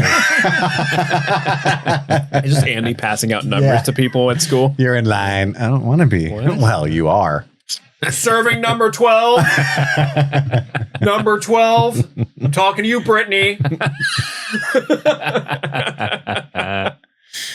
Yeah. Dave, get ready. Number 14. Ooh, a little bisexual. Mm-hmm. Dave? Nobody goes by Dave in high school. I knew a David that goes by Dave now. I know. I think you have to be David until you're at least 23. Yeah. And then you graduate to Dave. Really? It's interesting. All the Daves I know were always Dave. No, you weren't. Oh, middle school Dave. Yeah, right. Yeah. It's the same thing with Jim. You're James until you get to a certain age. Or Jimmy. Or Jimmy. Who the fuck is Jimmy? James. You know what I mean? James. Or like Edgar. You're definitely Eddie. Nobody's an Edgar. You never become Edgar until you're 90. Mm-hmm. Andy's still Andy. That's called He nice never guy graduated to Andrew. Yeah. Everybody went to Andrew or Drew. And I was like, you know what? I'm sticking with it. Mm-hmm. I was Stevie until high school. Stevie. Yeah, people called me Stevie. Well, I'm going to call you Nix from now on. Mm-hmm. Thank you. Actually, I'm okay with that. Yeah. Stevie Nicks rocks. What's up, Nix? What's up, Let me see Nix? them dicks. And IX. It's got so much potential. 3 X's, you know what I'm saying? But he sees like the little witchy Halloween ornament and gets a bad idea. That's what he does. He gets inspired. So he heads to Doctor Strange's house. They're in there shoveling snow because some blizzard blew through one of the portals or whatever. Wong is now Sorcerer Supreme by technicality because of the blip. Yeah, and for those of you who haven't watched any MCU movies, but the Spider-Man movies, Doctor Strange is like the leader of all sorcerers until the blip. They thought he was dead, and so they. And if you haven't seen any, Wonger. The blip, what happened was, and so he wants Doctor Strange to go back in time, which would have worked, but he no longer has the time stone. And I love that he's so like disappointed. Like, oh yeah, like Peter does a good job there, being heartbroken. Yeah, but Strange feels bad for him. He does. So he's like, okay, what about the runes of Cough Coal? So then they go down to the sanctum. And he starts his little cough coal spell. He's having a good old time. Nice knowing you, Spider-Man. And that's where Tom Holland's Peter Parker realizes, wait, even you will forget me, like literally everyone. Can some people still know? The entire world is about to forget that Peter Parker is Spider-Man. So he changes it to MJ would know. He should have just left it there. He got greedy. He got greedy. And then he's like, no, you got to add May and Happy. What is a Ned? And at this time, he's like, call me sir. So yeah, the spell. Oh yeah, because they're that back and forth. Because he's like, you don't have to call me sir, call me Steven. Because we went through so much that feels together. Weird. Yeah. No, you call me sir. So he has to contain the spell in a little box, and he's not going to try it ever again. It didn't work, and he's like, well, hey man, look, if you tried to get the schools to reconsider and that didn't work, you just have to accept it. And he finds out that Peter didn't even try that. He's like, are you fucking kidding me? I could have just called them. I can do that. Of course you can. I love the cut to the door slamming on them. That's so funny. So then Peter calls Flash about the MIT mixer. This is where he makes a deal with him. He's going to tell everyone he's Flash's best friend. What I want. Which implies that Flash has hit him up for this several times before. You already know. You know what I want. So all of a sudden, Peter is on the highway looking for the admissions lady for MIT. And he's got a Spidey suit on, but it's nanotechnology. So then he's got a suit on. And the nano suit. She's in the car reading Flash's book, Flashpoint, and kind of chuckling, ruefully. And he gets the Peter tingle while he's talking to her. Something big is coming. She's locked in on in the car because everybody else just kind of flees. Yeah. And it's Doc Ock. Hello, Peter. Hello, Peter. When he says that line, I remember being in the theater when he says that, just like, he's back. Well, that was like the trailer refrain, and it was so fucking good. Hello, Peter. Truly, truly was. And immediately, the first thing he says for no reason, the power of the sun in the palm of my hand. It's gone. It's gone. Where'd it go? It was in the palm. You're a little Christopher Walken there for a second. Whoa. It's gone. The power of the sun. It was in the palm of my hand. Now it's gone. Pee-pee. It's Peter. And he says, he gets a car full of people and throws it at Peter. He's such a big old dick. And it's a big old fight. It's a good fight. Big old dick. I love the one. You're going to take this dick. Dick. You're going to take it. There's one shot specifically where he's like running away from him and he's like kind of throwing like circular concrete pipes and stuff and hitting all the cars. It's really cool. I do miss the practical arms, puppet tentacles. Sure. Because this is all CGI, no puppetry, no practicality at all. And you can kind of tell because in Spider-Man 2, when he moves around, Doc Ock's body, they like, whatever harness he's on, he's like jostled about. In this, he's just like standing still. Mm-hmm. And maybe they're like, we can't jostle a 67-year-old. That would be... To be fair, he spends most of the time with it wrapped around him and he can't do shit. True, but in this scene specifically, when he's walking and stalking, he's just pretty, it's not a big deal, but it's just one of those things where like, I miss the practicality. You like the shimmy. I do. It looks so good in Spider-Man 2. I want to see his titties bounce when he's moving them arms. Shake them things. If I were a rich man. I like the bit where she's dangling above a moving train. It's pretty scary for the admissions lady there. It's a cool fight, and he rips off like piece of his nano suit, which then like unfortunately for him is a nano suit and takes control of his arms. You know what I mean? Yeah. And I like how the nanos move to block the chest at the last second from his face, which reveals his face, and that's when Doc Ock's like, you're not Peter Parker. What the fuck? And he's like, I totally am. Pairing new device. It's so hammy, but it works. It's funny. In the end, then the mission's lady's like, Peter, you're a hero. Like, duh. Literally super one. I like for a second, I thought she was going to go whoop Doc Ock's ass, but like, hey, and she just kind of walks off screen. That was not cool, sir. Sir. And right as he's got him right where he wants him, fucking Green Goblin shows up. It's so good, even though they have to cut it because that would be too long of a sequence, but it's like just a grenade out of nowhere. Yeah. And I love that Doc Ock is like Osborn. Yeah. He knows who that is. What? And I guess Doctor Strange like teleports them to the sanctum. Mm-hmm. He's like, the spell was not completely stopped, just contained. Everyone who knows Peter Parker is the opposite of the spell is being drawn to this universe. It's a reveal that that's another thing that has diminishing returns because it was like, yeah, it's a multiverse. We've had so many multiverse movies, but specifically several in this MCU universe as well. But at the time, this was like, oh, they're doing the multiverse. Yeah. Because is this the first multiverse thing they've done? Yeah, because Madness comes out after this, right? Yeah. I guess it was the first season of Loki around at this point. Because maybe Loki, that show was doing multiverse. Probably the first season was out. Okay. I don't recall. Into the Spider-Verse had already come out. Yeah. Which is a better movie. And I get like by comparison, it's very similar. And it just doesn't match up, but it's good. But it's early on in the multiverse saga. I saw a flying green elf. Octavius is like legitimately impressed by the magic, and Strange gets to show off, lots of birthday parties or whatever. And then he has Ned and MJ brought in because he's like, I'm going to need help, which is interesting that Strange allows that because it's more kids, and he's pretty annoyed. Need some help. Don't call any of the Avengers. Nope. Or anyone like any of S.H.I.E.L.D. or Nick Fury or anything. My high school buddies and I got this. And Dr. Strange is like, cool, let's Scooby-Doo some shit, you guys want some weed? Probably help. Some snacks. Probably help if you had some weed. God, Dr. Strange would be a weed hookup, I love that line from MJ where she's like, I know some magic words. How about please? Yeah. It's good. So good. Please Scooby-Doo this shit. And Ned thinks he has, he might have some magical ability. His grandma says they got the sight or whatever. It's true. Turns out Lola was right. They get sent to the Undercroft to work, and he introduces them to Dr. Otto Octavius, and they all laugh at his name. No, but like, what's your real name? Is that a dinosaur? Oh yeah, because Lizard's trapped in there too already. He's trying to get the paint off his regular suit because his nano suit got broken, and someone like dumped gack on it. Yeah, it was like green paint from earlier in the. It's like he's wearing fur. Mm-hmm. Yeah. And then Ned finds a monster flying through the air, a report of one. And okay, that must be the goblin guy, right? This also, the dialogue here is awkward as well. It's they're asking Otto what's up with Osborn. We tire of your questions, boy. And then they're like, okay. And then one sentence goes by and he's like, I'm also lonely again. I'll offer more information. Like it's so goofy. It makes me laugh though. I love it. Hold on, Phil hit me back. He said, we got an update. He said, hit me. I'm going to say, why do you hate me?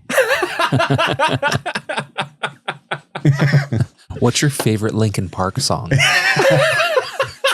Did you really text, why do you hate me? Yes. Okay, let's find out what he says. We need to know the real answer. We should have just not responded to him. Well, because... How's it feel? I'm not petty like that.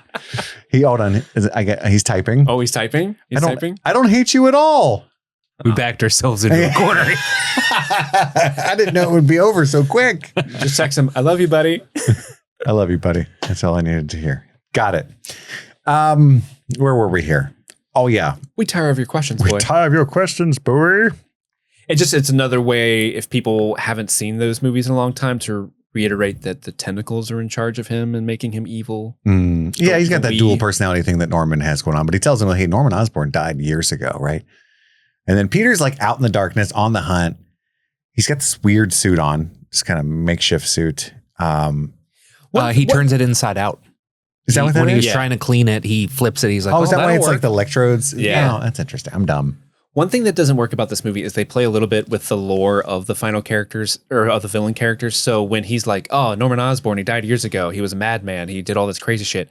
To my knowledge, in the Raimi trilogy, no one really knows that Norman Osborn was the Green Goblin, right?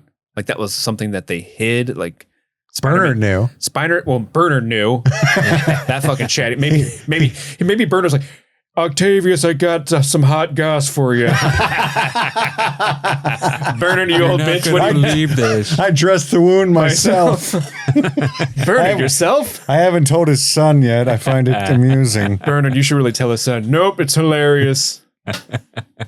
He thinks Spider-Man did it because he's an idiot. So you think it's like a plot hole?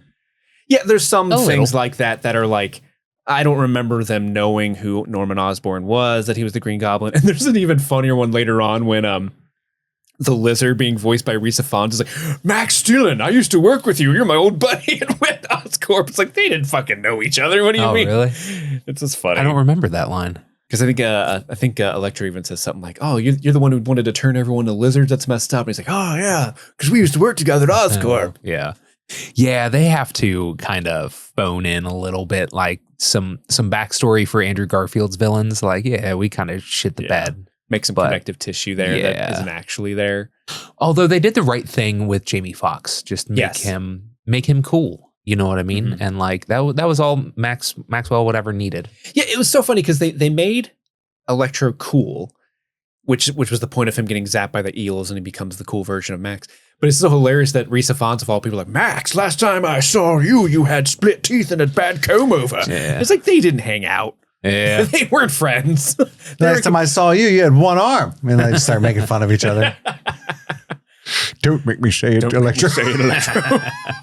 Where'd your other arm? Where'd that arm come from? They do a really good job, though, being self-aware of the faults of the previous movies. They bring up the electric eels a couple of times. It's very funny. Damn, gotta watch out where you fall. Yeah, that's true.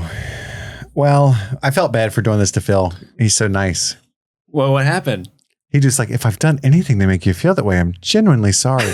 Oh, you got him in the field. That's why I was distracted. Like, no, man. I didn't want to leave him hanging.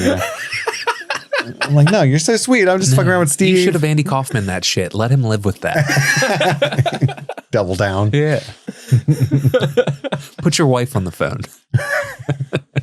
Hit him with the Tobey Maguire? No. I was going to say, you ask her, why does she hate you? That's a crazy deep joke.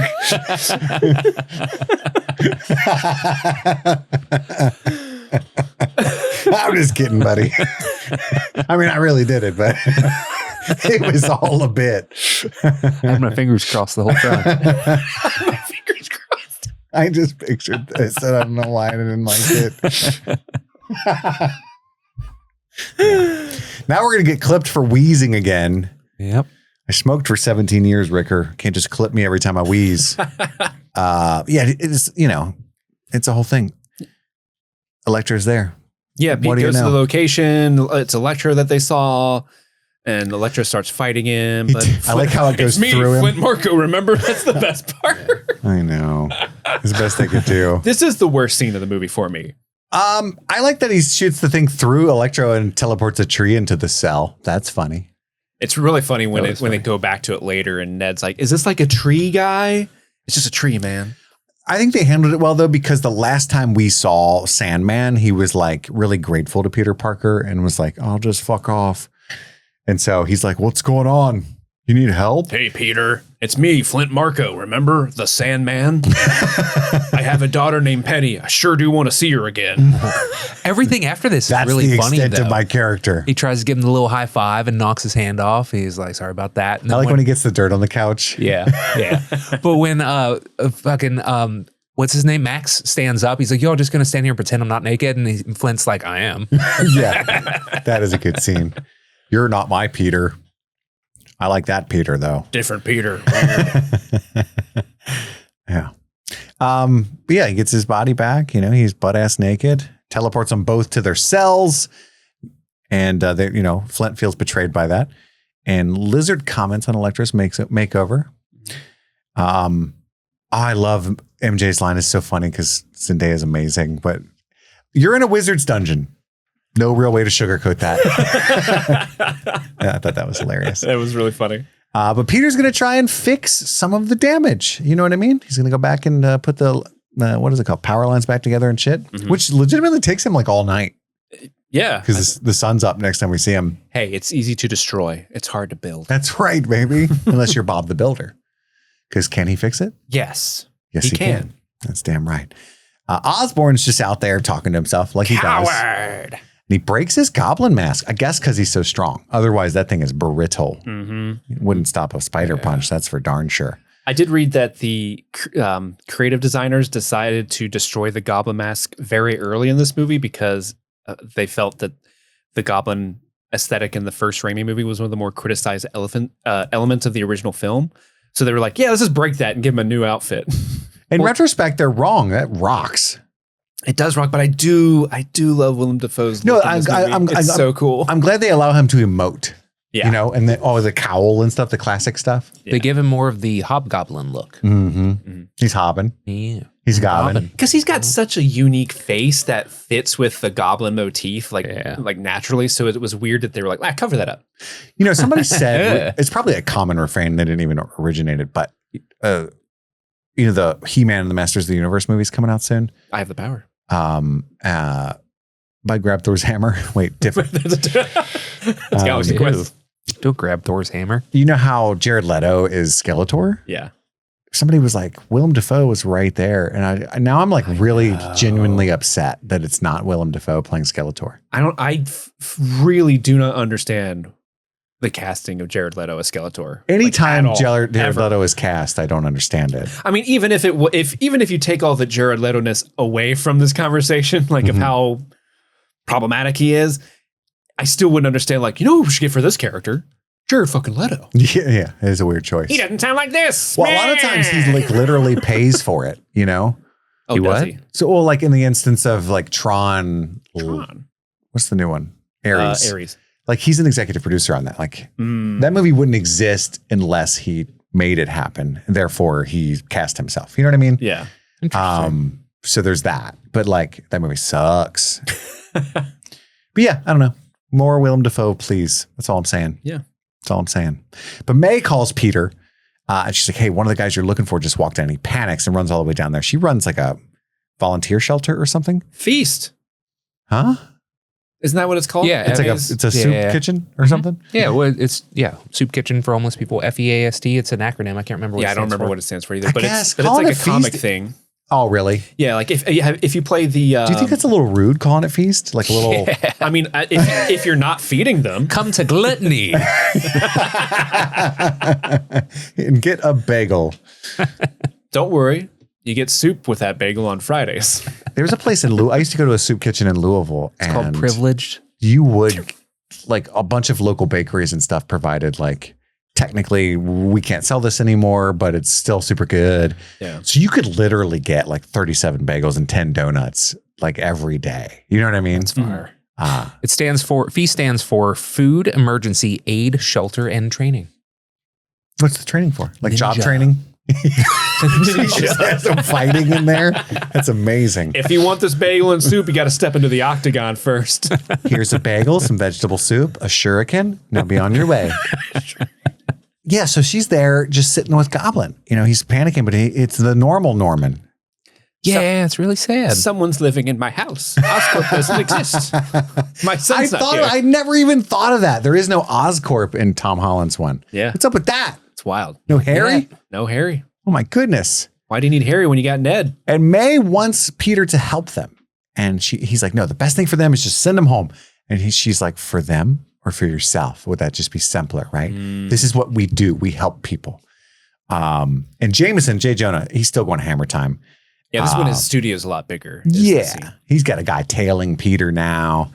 So Osborn walks into Strange Jail willingly, and Norman and Ock are both supposed to be dead. Then he realizes that they all basically die by this point in their own actual worlds.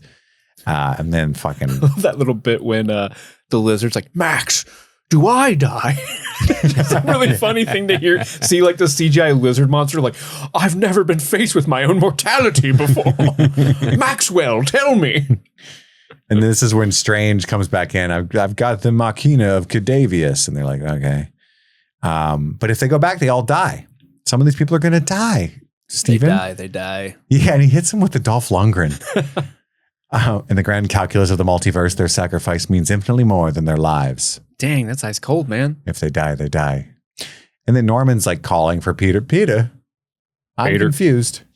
What's the hot lady with the bagels? Help me, Peter. Can I go back to Feast? I didn't get a chance to get some of the bagel. So then he puts Strange. Wait, did we call out him pocketing the donuts? No. Oh, Norman? In the background in that scene where he's with in May's office or whatever, there's a box of donuts, and when Pete and May are talking to each other in the background, blurry, you can see him pocket a donut real fast, and then he's looking at them and waits for Pete to turn away again, and then he does it again in the other pocket. So funny.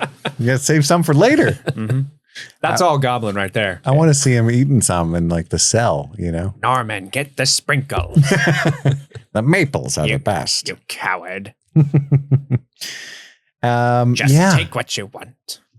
He puts Strange in the box with Sandman and runs. Of course, Strange just walks right out of it, and he's like, kids. And then there's a big fight. Doctor Strange fights Spider-Man, and that's cool. He does the soul punch thingy, and I guess because Peter has the Peter tingle, it's like by instinct he's still keeping it. And he's like, "You shouldn't be able to do this." I'm like, "Oh my god, I'm dead!" It's so funny. Doctor Strange is always one of those characters that you can really make some cool creative fight scenes based off the nature of his power moveset and like the mirrorverse and the mirror dimension and all that. The mirror dimension. All right, dude. It's super cool. You're doing too much. Scott Derrickson that directed the... I think so. The first one? Yeah. I believe you're... Yes. Yeah. Dude fucking crushed it. Established that look that they just stuck with forever after that. Iconic look. So good. We can all agree on that. Plus, in the grand calculus of the multiverse, that movie's pretty cool. Hell yeah. But yeah, they have a big fight in the mirror, and then Peter's like, "Oh yeah, the mirror dimension is just geometry. You're just a high-level surgeon. I'm a math whiz." Geometry, baby. That's right.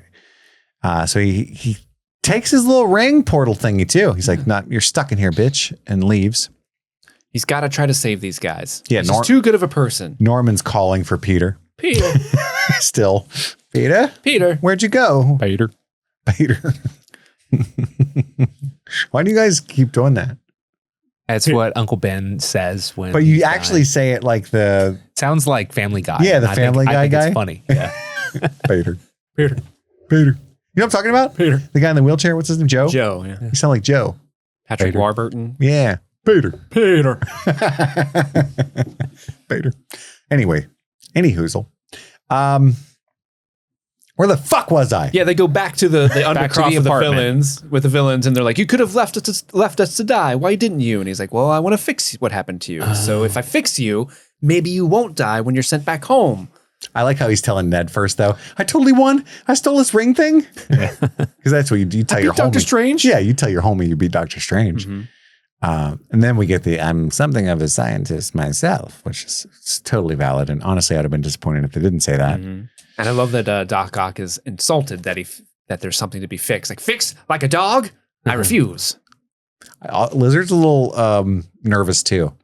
And Peter's like, "You don't have to come. I also didn't know that you could talk." MJ, he tells her to take the box and just push this button if anything goes wrong. Because that just sends him back home. Correct. Yeah. The spell's already done. It just needs to be pressed. This line's weird. The lizard apparently thinks MJ's hot or something. No way, that's his girlfriend. Wait, what's the point of that? She's so much taller than him. She's funny. She's cool. Like, dude, you're like 48. Fall back. I mean, you get that that lizard in you. He's got that lizard. He's got that lizard in him. He's going to be a little catty. He takes them all to Happy's condo, which is funny. Performing miracles in a condominium. I'm glad they got Ock first because he's the most mouthy. He is. Somehow. Yeah. Because there's a lot of mouthy motherfuckers there, but somehow Electro is chill compared to Doc Ock. Yeah, he's an angry boy. He's chill mouthy though. Yeah. Yeah. No,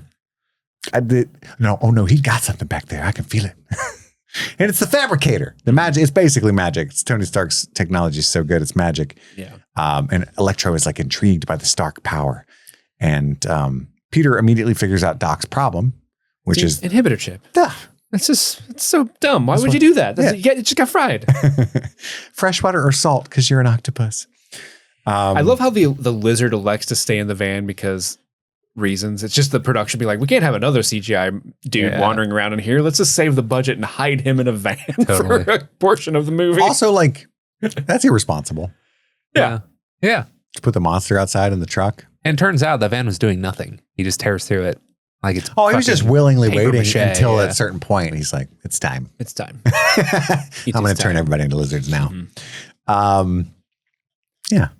I like something I could see like a superhero movie or comic book fan disliking a lot of this movie because it's so kind of embarrassed of itself, similar to how I come off to Danny Mata about the pod. You know what I mean? Like, they're referencing all the quote unquote bad parts of the movie. I fell in a vat of eels. Oh shit, man. You know, you got to be careful where you fall. You know, like that's a funny line though. That's hysterical. Because they both fell in funny things. Yeah. It's funny. And we find out that Sandman's just like, he's along for the ride because he just wants to get home to Penny because he loves his daughter. Penny. And he's just like, hey, fucking shut up, let him fix you. I want to get home. Yeah. That's all I want. He puts the new chip on Doc Ock. It works. Peter gets his nanobox. Peter gets his nanobots back from Octavius and gets his suit back. Happy's calling because he's got cameras everywhere. Looks like there's a guy made of mud on my couch. What's up with that? Just call me back. Dude, that shot of them entering the apartment, but it's like from the Ring camera's perspective is really funny. Yeah. It's such an absurd concept. Now they're working on fixing Norman, and which I guess in hindsight just doesn't work, right? Like the serum's not going to work. I think so. Because May hits him with that later and it but he's doesn't do fine, anything. yeah. Well, because I think he's the one doing it. Like they put fentanyl. I love this shit. Oh, Norman's the one making it? Yeah, they put Norman in charge of making his own cure. Pete's making the cure for Electro. And so I don't think he's just doing, if anything, he's probably making himself more juiced it's up. just Bad guy that's doing the making. It's just Mio. I love that taste. It tastes like lime. Foolish woman, I just put Maker's Mark in there. Yes, right. I like the wax. And he's got like the fixer piece on Electro, and as soon as it like all the lights fill up, it'll suck all the electricity out of him, but not all of it, because you need electricity for your brain and stuff to function. Hey, let me ask you a question. Are those your Legos? Mm-hmm. But Lizard hears like the Jameson guy out there starting shit, and he's like, "Oh, I'm fitting to bust out." And he gets a major Peter tingle. Is May burning sage in Happy's apartment? Oh, I wasn't. She's really like far in the background, but I'm pretty sure she's burning sage. That's hilarious. I don't know. Get all the evil spirits out, I love how they depict his Peter tingle in this, because it's just a snorri cam and he's walking around looking. Who is it? Who's the one that's betraying us? I know it's one of these villains. Going on, Something's wrong. I think they really do that effectively. It's cool. And then he focuses his mind and then just webs Norman. That's really interesting. Norman's on sabbatical, honey. He's the goblin. And then he preaches that they're gifts, not curses. That's what Max wants to hear. He's like, damn right. Yeah, so Electro's shit's beeping. Gods don't have to choose. And like any good superhero movie, it has Willem Dafoe, but also this is the same mirror dilemma that Peter's having his lives bifurcated and it's not working, right? And so he's talking to Peter as well, and I think that's neat. Mm-hmm. Electro breaks bad, all hell breaks loose, and there's the whole too weak to take it, that's so good. Strong enough to have it all, too weak to take it. I love their fight scene. My wife says that to me every night. Like, yes, mistress. I'm trying. She does it in that voice though, which doesn't help. Or does it? Honey. Lizard just hops in the brawl for no reason. He just like punches Peter once. Ha ha! Fuck you. Yeah. I'm also here. Hey, that guy's filming you outside. Bye. Dude, I love the like physicality that they used for the fight with the Green Goblin here, because most of it in the Raimi stuff was all like, look at my technology, but he is a super soldier as well. So like the little bits of punches they had before, he's like body slamming him through multiple floors of the apartment. It's fucking cool. Yeah. And I do love when the Lizard shows up too. And like, I told you there'd be consequences, and that's a kick in the nuts. Pete had just been like escaped out a window or got knocked out a window or something. And he got knocked back into where fucking Green Goblin was. And then he does the bodies. It's so fucking cool. Thank God there's presumably no one else in this set of condos. Like 6 people died. Oh, yeah. You don't see any people like in their apartments when he gets thrown through all the different floors and stuff. Yeah. But yeah, May hits Goblin with the serum. She's not leaving her boy down there, but Goblin just smacks the shit out of her, blows a bunch of shit up. But he hits her with his glider, which is how runs her the fuck over. Norman died the same way. May died the same way Norman died. Bernard shows up. Yes. Let me dress her wounds. Yeah. I'm here to take care of your aunt, sir.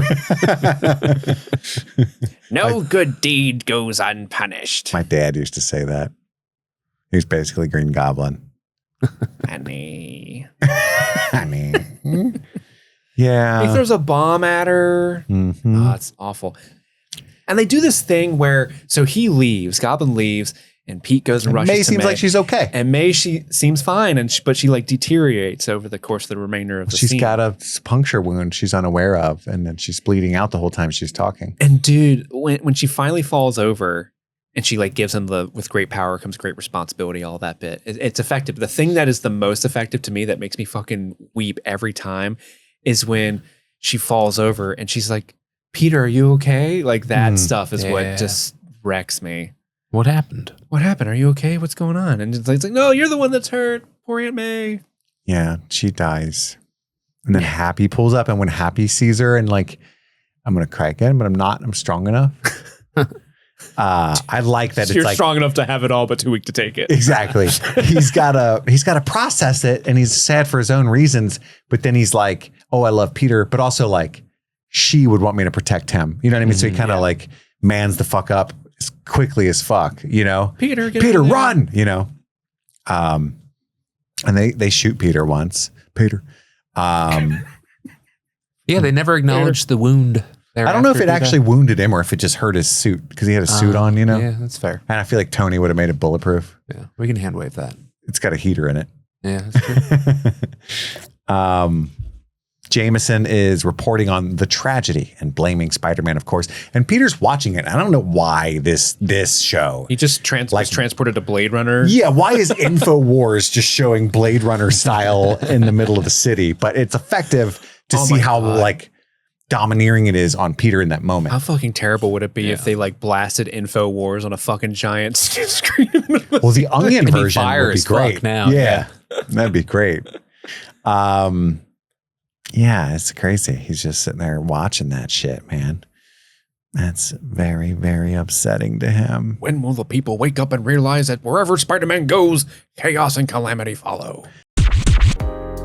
If you're enjoying what you're hearing and want even more from the world of streaming things, head over to patreon.com/streamingthings and support the show. Patrons get a ton of bonus content, including ad-free episodes, exclusive bonus episodes, monthly polls that help decide what we cover next, access to our Discord community, live hangouts, and a whole lot more. We have covered a whole bevy of movies and dived into shows like Game of Thrones, and right now we're exclusively covering Breaking Bad and Firefly on Patreon only. So if you want more streaming things and want to help support the pod directly, join the stream fiends today at patreon.com/streamingthings.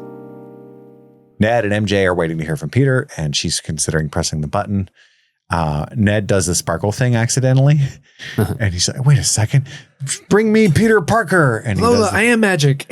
So then Andrew Garfield, it's really hard to talk about it. You can't call him Peter or Spider-Man, right? So it's just like I just call him Andrew the whole. Yeah, I call him Andrew or Toby. Yeah, Garfield comes through the portal. I guess Garfield's awkward too because you think it's the cat. Oh boy, he grabs some lasagna, goes back through the portal. Yeah, and she throws a bread roll at him.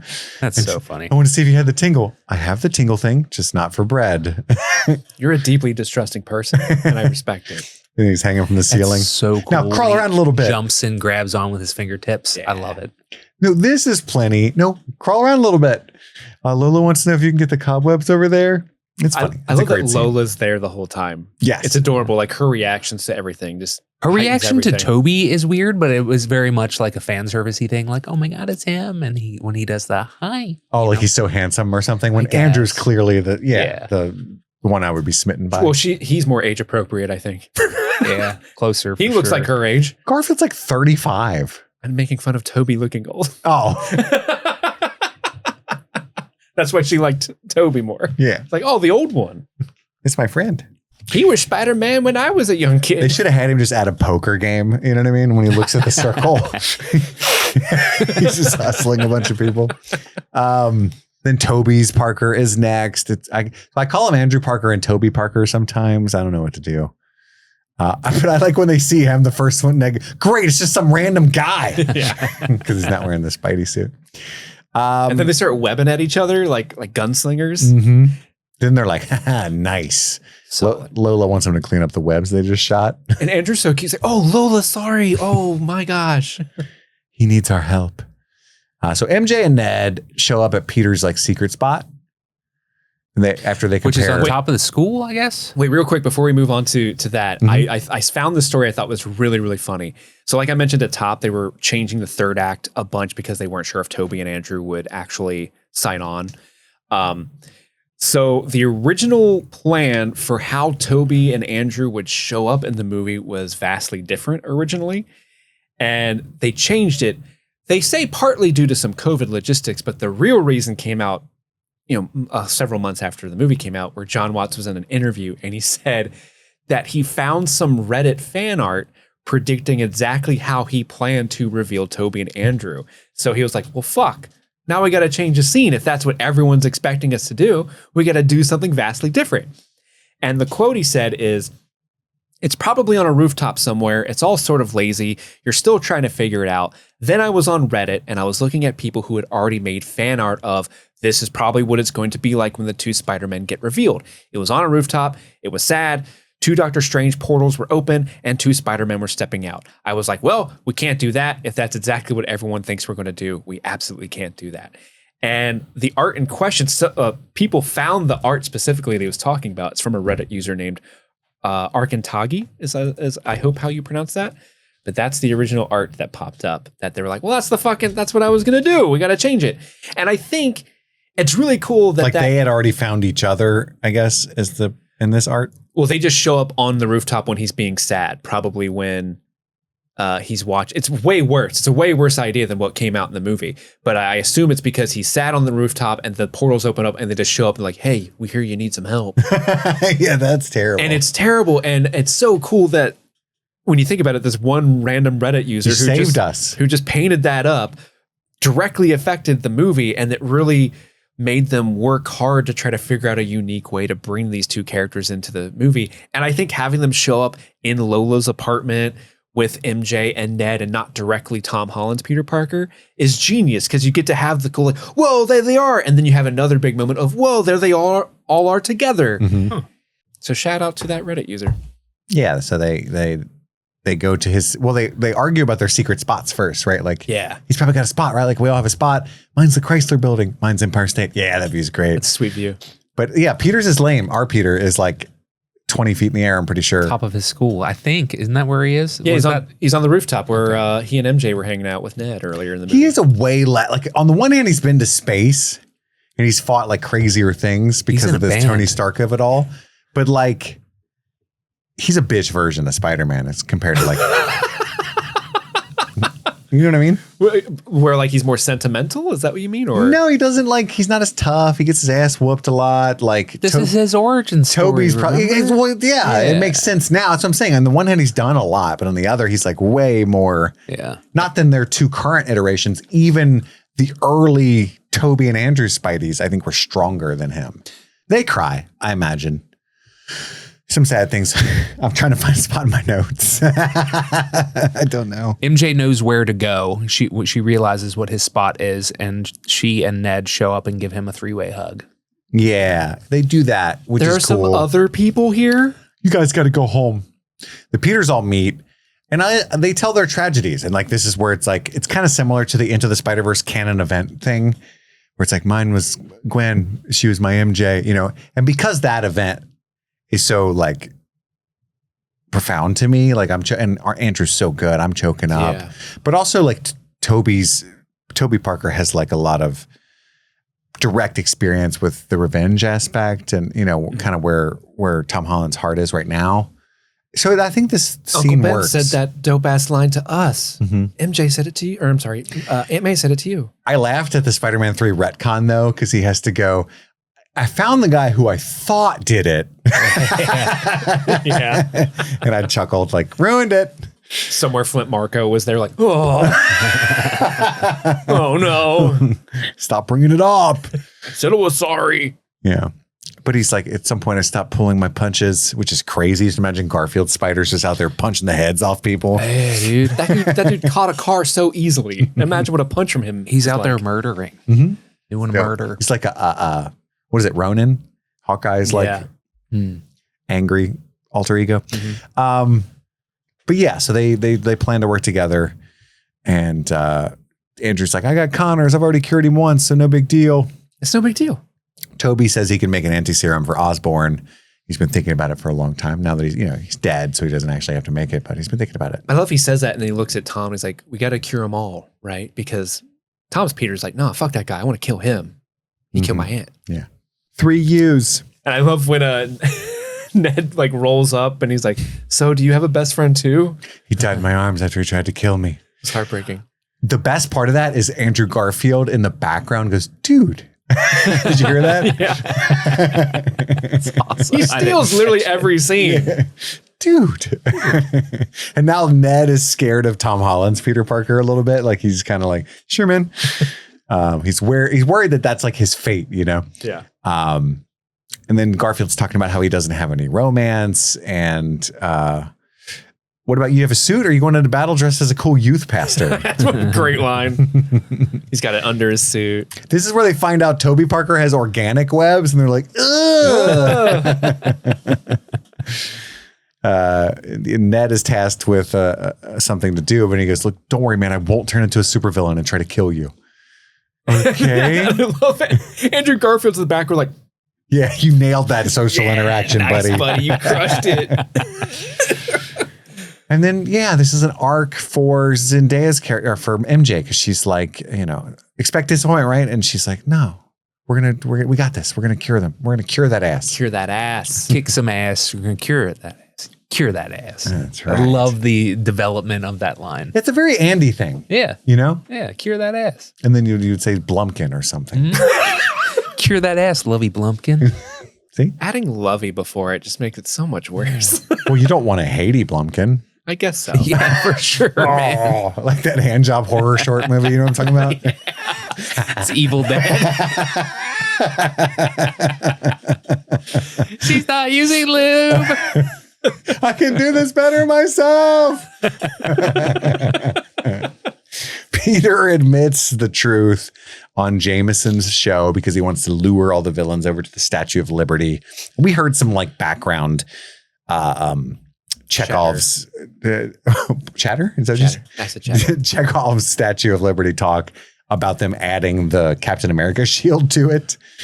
Which I'll be honest, when I saw this in the theaters, I did not catch the background chatter. So when they cut to the Statue of Liberty with the Captain America, I was like, what the fuck is that? No, thank you.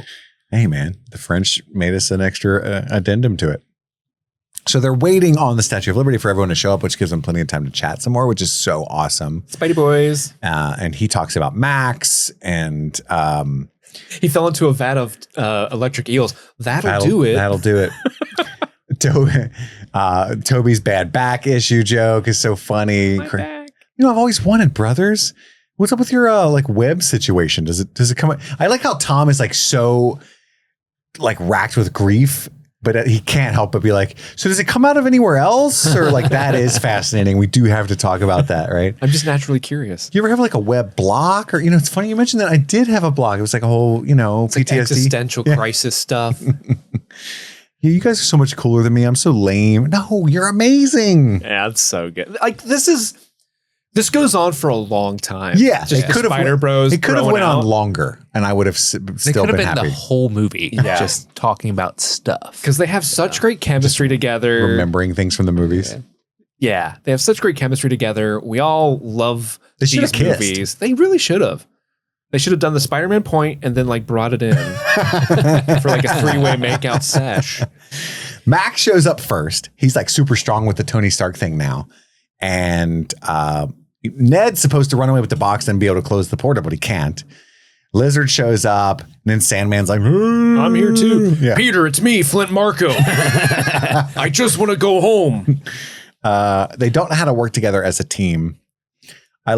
I do know how to work as a team. I was on the Avengers. Oh, that's great. That's great. What is that? Is that a band? Are you in a band? You don't have the Avengers? Oh, that was your band joke? Yeah. Okay. I was like, what are you talking about? That's great. What is that? Yeah. Is that a band? Are you in a band? And then they cure Flint. Wait, hold on. I love how they like, all right, Peter 1, you're not doing this. And they kind of are. I thought I was Peter 2. And then when they finally cut to Andrew's like, well, I'm Peter 3. I got 3. and this is where he improvs the I love you guys line. Yeah. It's so good. And especially like we said before, you know, it was so hush hush that Andrew and Toby were in this. But they filmed all this stuff together in just 2 weeks, which is so fun. And I found this quote from Andrew that was really sweet. He said, It's hilarious because it's just like three ordinary dudes who are just actors, just hanging out. But then also you're a fan. So you go, oh my God, we're all in this together in the suits and we're doing the pointing thing. Yeah. He was just geeking out himself that they were able to do this. Yeah. Agreed. It was a wonder to watch. And seeing them like swing together when they finally get their shit together and they do the like epic swing pose off of each other and shit too. Like, it's really, really cool. So neat. They're able to cure Flint pretty quickly, and then they fight Electro. Lizard notices MJ and Ned, like he can hear them through the portal, and he takes after them. Oh, no. But Tom comes to the rescue and kind of knocks him on his ass in there. Fucking Doc Ock shows up, who's already cured, and it looks like it's backfired, but then he's the one that ends up curing Max by ripping the thing off his chest and That was cool. sticking the thingy on there. He tricked him. He tricked me. He tricked me. They cure Connors. Everything's going great. Doctor Strange shows up, and she's, Zendaya's. He's curing him. His plan is working. He's Peter's doing plan. it. He's really doing it. Did you just open a portal?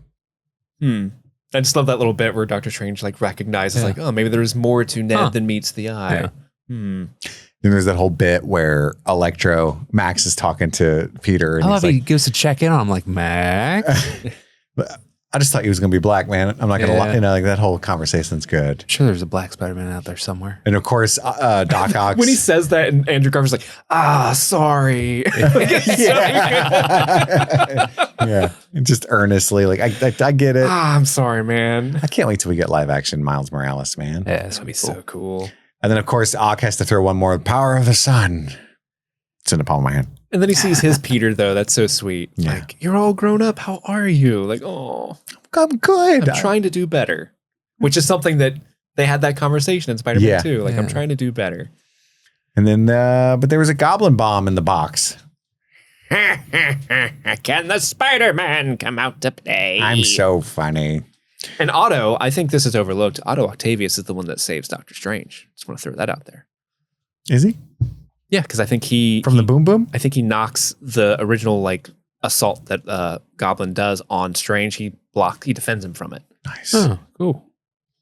MJ falls in the ruckus, and then Tom gets hit by the glider. And so it's actually Andrew Parker that has to save her, as we mentioned at the top of the show. And it meant so much to me and so many people. This concept art for this scene is why Andrew agreed to be on the movie. Saving MJ. Because he didn't see a script. Because again, like I said, they were reworking the script constantly. So they couldn't show them like a finished script for these two. But there was concept art, I guess, that they made of his Peter Parker saving MJ. And that meant so much to Andrew Garfield that he was like, yeah, you don't have to show me a script. Like if we're going to do this, like we're going to do that. There's a story that he tells on another interview where he was saying like, they're having a lot of fun with these shoots. Cause like he said, they're just kind of goofing off. But when this scene specifically came up, he was getting into actor mode because he's got to emote so much emotion for this. Right. And so he's in the zone and he was commenting on how great Zendaya was, like giving him his space and like letting him just be in that moment so he can deliver the performance. And, they get their mark and they're ready to do it. And he's about to like deliver this heart-wrenching performance. And then the makeup crew is like, Zendaya's hair's wrong, cut. And they like went in there fixing his hair. And he said that he was just like stomping around set like, fuck. I got to get it back into it. I was into it. Oh, but he did. Cause like his reaction to catching MJ is everything. It's so good. that makes me mad. Just thinking about it, like you're in the zone. Yeah. What's wrong about her hair? Who cares? She fell like from a that, building. I guess it was a continuity error and they like, I don't know. Was it purple? I don't know. I don't know the exact context of what was wrong with her hair. She had the Rue hair. She was just doing her job too. I get it. Your hair is wrong, Rue. You mean money. Yeah, it's such a crazy cool moment, man. Such a crazy cool moment. Where are we at here? Ned gets saved by the cape, Doctor Strange's cape. And that giant Captain America shield falls off the Statue of Liberty. And Tom is just beating the snot out of Goblin. Just laying him the smack down. Whole cans of whoop ass are being opened up. Poor Peter, too weak to send me home to die. Mm-hmm. But Toby stops his murder. He's going to murder him with the glider. And Toby stops him. And he's so much stronger than him. You notice he's not even like concerted. He's not even like using any effort. He's just like, that's bad. How How cool of a Don't full circle do it. moment for his Spider-Man is that? Like, because he didn't stop the glider from killing Norman before, but now here he is doing that, but also saving Peter from the vengeance path. Yeah. It's cool. They're all getting to rewrite their histories, man. But then Goblin stabs Toby. I should have let him die. I gotcha. Yeah. And then he taunts Toby Tom some more. Like, I may have struck the blow, but you're the one that killed her. You're just mean. That's what Tom should have said. You're an angry elf. You're a mean man. But he does end up curing him. And what have I done? And now the whole like fabric of space and time is ripping apart. It's too late. And he tells Doctor Strange, make everyone forget me. What? Yeah, that would work. Wouldn't that work? Yeah, it would work. It'll be as though you never existed. But everyone who knows and loves you. He says we. Yeah. That's a big moment too. That's a big tearjerker line. Yeah, we I have agree. no memory of you. That it would be like you never existed. Because I'm one of them. I love you. I love you, buddy. Call me Steven. It feels weird, but goddamn it, you earned it. And then he says goodbye to the fellas. And it's what we do, you know? We're just bros. Thank you. We be helping. Yeah, that's the thank you. And he tells Ned and MJ, you're going to forget who I am. And she says, I love you. And he's about to tell her. And she says, tell me again when you find me. And she makes him promise. She stops him. He's about to say, I love you too. And she's like, nope, save it. That's so good. Oh. Tell me when you find me. And the sun is rising and stuff. The light change is so good. Mm-hmm. I really hate magic. So then like a couple of months goes by, I think. I would imagine. Yeah, because it's Christmas time now. And it was we were early November because the Halloween decorations were still up at our cafe. And now this is like Christmas-ish. But shouldn't they already be like in school, in college? Trying to remember when you apply for. I feel like you apply for college your senior year, right? Yeah. And then after the summer, you go in the fall to start your new college, unless you take a gap year. Well, maybe they applied it like at the beginning of their senior year. Oh, yeah, I think that a lot of people apply at the beginning of senior year. Do you? Yeah. Especially if you're like the type of student that's really smart like that. It's going to MIT. And you're going to MIT, you get that shit locked down pretty early. Oh, you're saying so they still had more school left as they were getting accepted? Yeah. Really? Yeah. Oh, I didn't know that was a thing. Mm-hmm. Okay. But yeah, he goes to tell her, which wouldn't have worked, right? But he sees that they got it at MIT. And then he sees I love the rehearsal. My name is Peter Parker and you don't know me and yada yada. And then it turns into my name is Peter Parker and I'd like a coffee. Yeah. She's like, okay. And that one little bit where he sees that they're in MIT, they're seemingly like happier, but she has that cut on her head. He and sees that, like, the Band-Aid. That like stops him because he realized like that's because of what I did. And he feels so much She's guilt better about off that. without me. And does it hurt anymore? And she's like, it doesn't really hurt. It's actually always been a tiny little cut.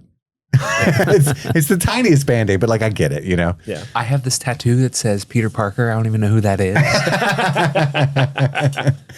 That would be terrible from his perspective though, you know? Because he doesn't have May anymore. So now he's got like literally no one. Yeah. But like they're there and they're just normal and they're hanging out without him.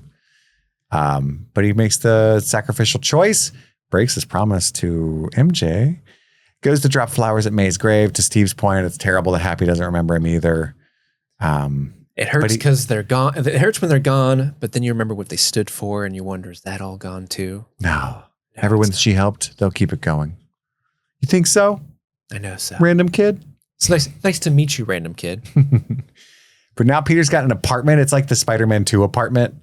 Rent. Yeah. And he's getting his GED. Wow. Yeah. And he had to make his own suit. He's got a little sewing machine with his like, I guess it's just cotton. I guess, yeah. I was actually wondering, I was hoping, like, what material is that? Because he's wearing that in the cold New York City weather. Yeah, swinging around. Swinging around? God damn. So why doesn't he have any of his old suit stuff? Do we establish that? He doesn't have any access to like the tech now because no one knows who he is. Did the nano suit get taken when he got interviewed and stuff, maybe? Interviewed? By the cops? Well, he had the nano suit. He had that. He still after had that when curing he was them. fighting? He didn't get Okay. it back until he cured Ock. Okay. Yeah. Maybe it's because like this suit, Part of the magic, it's- it all disappeared. maybe part of the Because magic if Stark never knew he existed, he would have never made him that. The Stark network and all that's also down. We saw that, so maybe it's just like, well, this is kind of like a big metal suit. Maybe I'll just make my own thing. I think he had also like the Karen AI is like tuned to Peter, and Peter Parker doesn't exist anymore. So maybe he can't wear it. Who are you? Yeah, I've forgotten. That's a good point, Andy. You are the target. He does have the little Palpatine Lego figurine from the Death Star that he and Ned built. That was sweet that he still has that. Yeah, that's his totem. But yeah, he's swinging around New York City. He has no more Tony Stark stuff. And this is the Spider-Man that we all know or are more familiar with in like the Raimi-verse. I'm so hyped for Brand New Day, actually. It's such a good starting place. It's kind of a redo kind of thing, you know? Yeah. I'm a little worried there might be too much going on with that movie. That's my, I'm well, you know cautiously more than we do. optimistic. But I love me some Frank Castle. I do love Frank Castle. Probably be Daredevil in it with everything going on over there, and that makes sense, and that'd be fun. I don't know. Maybe. We should do a tie-in with White Castles. Yeah. Get a Frank Castle. Oh, hell yeah. Yeah. Oh, do you want to go to any other burger joint? No. The mid-credit scene is a useless Venom stinger because that went nowhere. But Danny Rojas is there. So. Yeah, that's fun. Danny Rojas. Football is life. And there's a piece of symbiote left behind, which maybe we'll get a new Venom. Yeah. Who's the Venom after Eddie Brock? I forget. Matt Gargan was at one point. He's Scorpion. Mary Jane was Venom at some point. Hello. And then, of course, the Multiverse of Madness trailer was the second stinger. Yeah. And so now we have to rate all of the Spider-Man movies, all of the villains. I don't think we should redo the villain thing. Because it's like, what are you thinking? Like, Max is cooler now than we remember? Oh, I don't know. Like, if you wanted to, like, he's cooler now, we can. Because my theory is people are just going to see that and think you're just dumb because you know what I mean? Like, they're going to think of the movie where they were the most villainy. That's fair. That's fair. We had him at the top of C, and I think this movie would have definitely kicked him up into the B category if we were doing that. But I also feel like, then what do we do? Because all the villains in this movie are rehashed villains. You know what I mean? We add nothing. Okay. What are you gonna do? Do it twice? I don't know. I mean, really, honestly, to your point, I mean, the only one that would change for me is Electro. If anything. Me too. I don't even think hot take. I don't even think he's that good in this movie either. He's fine. He's just Jamie Foxx. He's fun though. Yeah. Yeah, he's fun. I really like the Miles Black Spider-Man talk at the end when Andrew jumps down. He's like, "Are you okay, Max?" And he's like, "It's cool, man. I'm all tuckered out." Or whatever he says. I'm all tuckered out. Goddamn I jerked off while you guys were fighting. Like, what does that mean? I'm really hungry. Yeah. Kind of sleepy. I see your point though. Yeah, I just feel like it's a little. So what's the potential final locked in right tier? now? S tier is number 1 spot Vulture, and then Doc Ock, and then Goblin. And then A tier is Mysterio. B tier is Sandman. C tier is Electro, Lizard, Raimi's New Goblin, and Rhino. And then D tier is Dane the Goblin and Venom. I just fought a guy in a rhinoceros suit. I'm lame. No, you're amazing. Jorge did more than I did in that fight. Who's Jorge? Oh, you don't have a Jorge? What's our movie ranking right now? Start from best to worst. We have Spider-Man 2, Homecoming, Spider-Man 1, Amazing Spider-Man 1, Spider-Man Far From Home, Amazing Spider-Man 2, and then Spider-Man 3. So where do you think No Way Home should go in that list? I fucking love this movie. Where would you put it? How high would you put it up there? I mean, it's top 3 for sure for me. Okay. I think. Okay. Dude, I'm such a recency biased bitch. Like, anytime I watch something and I like it, I'm like, it's the best thing ever, obviously. So I think I would put No Way Home below. Is Homecoming number 3? It's number 2. It's 2. Damn. What's number 3? Original Spider-Man 1. I would put it below Spider-Man 1 then. So like 4th place. Andy, what do you think? Do you think this is worse than the original Spider-Man? I think I would put this above original Spider-Man, maybe above Homecoming. That's where I'm getting hung up. I think I would leave number 2 still in that top slot. I think. Steve, where are you at with it? My instinct is to put it at number 4. I don't know. Like, well, you already said 4, right? 4th spot, yeah. And your inclination is 4, so I'd be outvoted regardless. I'm like 3 or 4. Okay. Is where I'm at. 3 or 4.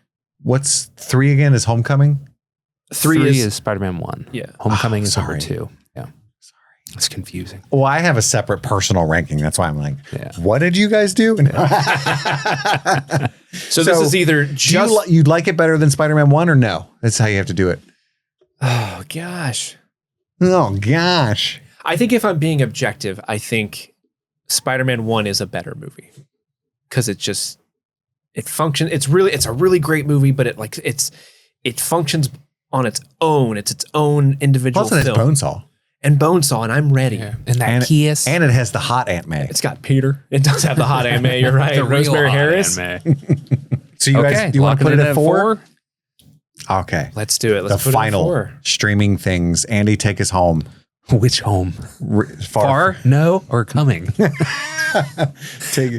the final streaming things ranking. From worst to best, we have Spider-Man 3, Amazing Spider-Man 2, Spider-Man Far From Home, Amazing Spider-Man 1, Spider-Man No Way Home, Spider-Man, Spider-Man Homecoming, and then Spider-Man 2 in the top spot.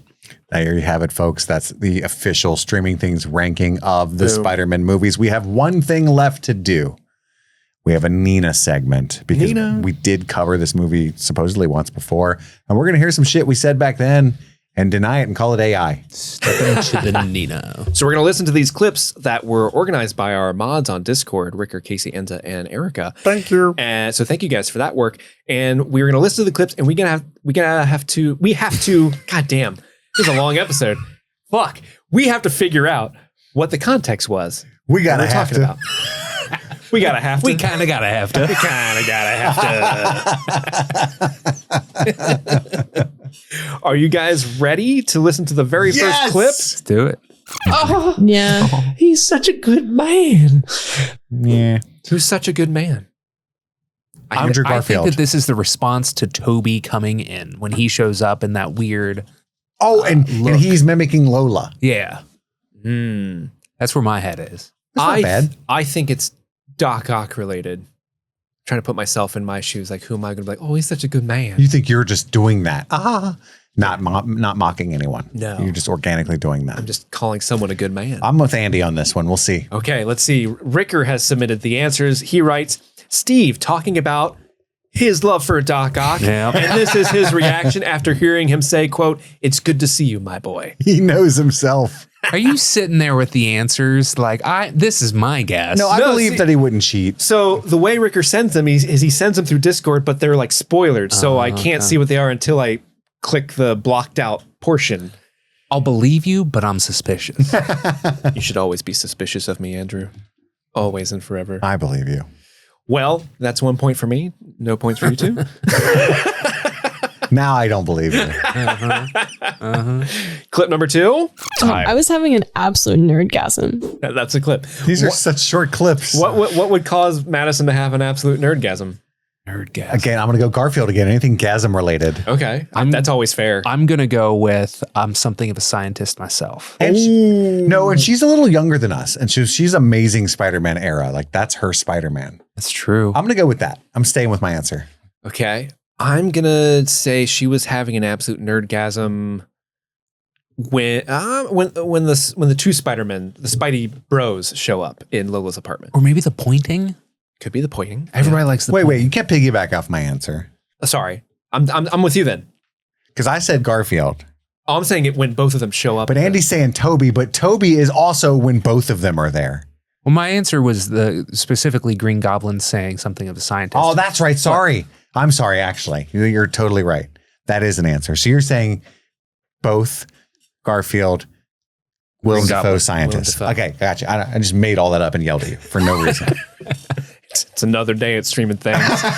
Wow. I'm kidding. Wow. Number 2, let's see what the actual correct answer is. Everyone is talking about how awesome the scene is where Andrew Garfield comes through the portal and it gave Madison a nerdgasm. Wow. Kit Lazer nailed it on the head. Boom, baby. He's on the that board. again. Number 3, here we go. I think he's one of the worst designed characters in movie history. It's the lizard, right? Yeah, for sure. Yeah, you do hate the lizard. I do hate that design. Yes, we're all in agreement. Everybody. Let's see if we're right. Number 3, Steve talking about Jamie Foxx's glow up with Electro because they stopped making him nerdy and just let him be cool. Electro. Oh, we got wrong. We all nobody. We all nobody. Dang, that's my fault, guys. I came in hot and confident. You did. I was wrong. You led us astray. I'm sorry. That's You were my like, I know my bad. myself. So Steve deducted a point. We just don't gain. That puts me in the lead. That's the rules. Yep, those are the rules. Nothing I can do about that. Bernard, back me up. Well, you see, sir, the playbook says by my own hand. By my own hand. Clip number 4. I want to see the Dark Universe Spider-Man. He was just punching heads off of I want to bodies. see Andrew Garfield fucking killing people, man. That would be badass. That's when he said he stopped pulling his punches that Andy's talking about. Yeah, it's got to be. Andy, right? Yeah. Okay, let's see. They write. That's a gimme. There is a discussion about how canonically Spider-Man is so strong that he pulls his punches, and Andrew desperately wants to see him really let loose and murder people. Yes, I do. Yeah, I think that's right. I think we all get a point there. And last but certainly not least is clip number 5. We're talking about that butt fucking liar, Andrew Garfield. No, It's got to be Andrew Garfield denying that he's in this movie all the time, for sure. Mm-hmm. That we 67 found interviews. 67 interviews. Mm-hmm. Butt fucking liar. That butt fucking liar, Andrew Garfield. He does 2 things. He lies. Let's see. He writes, this is a reference to how Andrew Garfield constantly denied the rumor that he was going to be in No Way Home. Okay, we nailed it. We did nailed it, guys. Yeah. We did it. We crushed that shit. I have no memory of that episode, especially that Madison was on it, but that's so fun. It sounds like you weren't on it. I know that's true. Because I didn't hear you laughing or anything in there. But I don't remember maybe you just recording weren't that funny. without you. That's true. Weird. That's weird. Maybe I had COVID. Ooh, it was around that time, yeah. Had the vid. I had that a lot of times. And there was a time and place whenever we did a Marvel thing, we tried to get Madison on because she was an MCU girly. Yeah, the very first thing she did was Black Widow, right? Yeah, the Black Widow movie. No, we did that in Bellevue, didn't we? At the studio. Did that at my old Resolve studio. That was fun because people would be walking by that. There's a busy foot traffic street. And You feel cool. There's like a giant store window. We didn't know because they were like staring at us. They were like disgusted. Like, why you got microphones and headphones on? Who the fuck are you? Nobody. Who do you think you are? You know what I mean? Yeah. Think you are fucking talking into a microphone. They're probably recording a podcast. Stop recording that shit. Lame. Anyway, that's it, guys. Thank you guys for sending that in. So what we got up ahead next week, Andy will not be here. Correct. And so we were originally going to do the Thought Ones part 2, where we all eat very hot sauce and we like ask each other weird questions and shit. But we don't want to do that without Andy because he's the only one of us that actually can eat super hot stuff. I think the comedy of those episodes is having Andy as a control, not reacting to hot things and us dying. Yeah. So Steve thinks it'll be kind of ruined if we're all just panicking. And also we want Andy to be around. I just like that's fun. I like spicy stuff and chicken wings. So like, Yeah. I don't want to miss out. we probably got to have Andy cook the meats. Yeah, dude. I'll smoke some wings. If you haven't seen our first Thought Ones episode, I like go them check it out. crispy. It's hilarious. I can do that. Extra crispy. Toss them in the air fryer for a minute after. Yeah. That's the life hack. Yeah. So we're not doing that. We're going to do something more fun. Not more fun. Something else with Madison. And then the week after that, we're going to start our Hot D season 3 coverage. So we got a primer, reminder of what's been going on for seasons 1 and 2, that kind of stuff. Predictions Maybe for get some season good 3. feedback for that. Yeah, some feedback for that. So and then after that, we're going to carry on My Wayward Sons with our Hot D season 3 coverage. So good to be back in Westeros. So yeah, stay tuned. Lots of other stuff, of course, on the Patreon at patreon.com/streaming things. Thank you for tuning in. That's all the time we have for right now. My name is Kit. I'm Andy. And I'm Steve. And this was Streaming Things, streaming Spider-Man No Way Home. Happy streaming, Spider-Man. Cure that ass. Oh.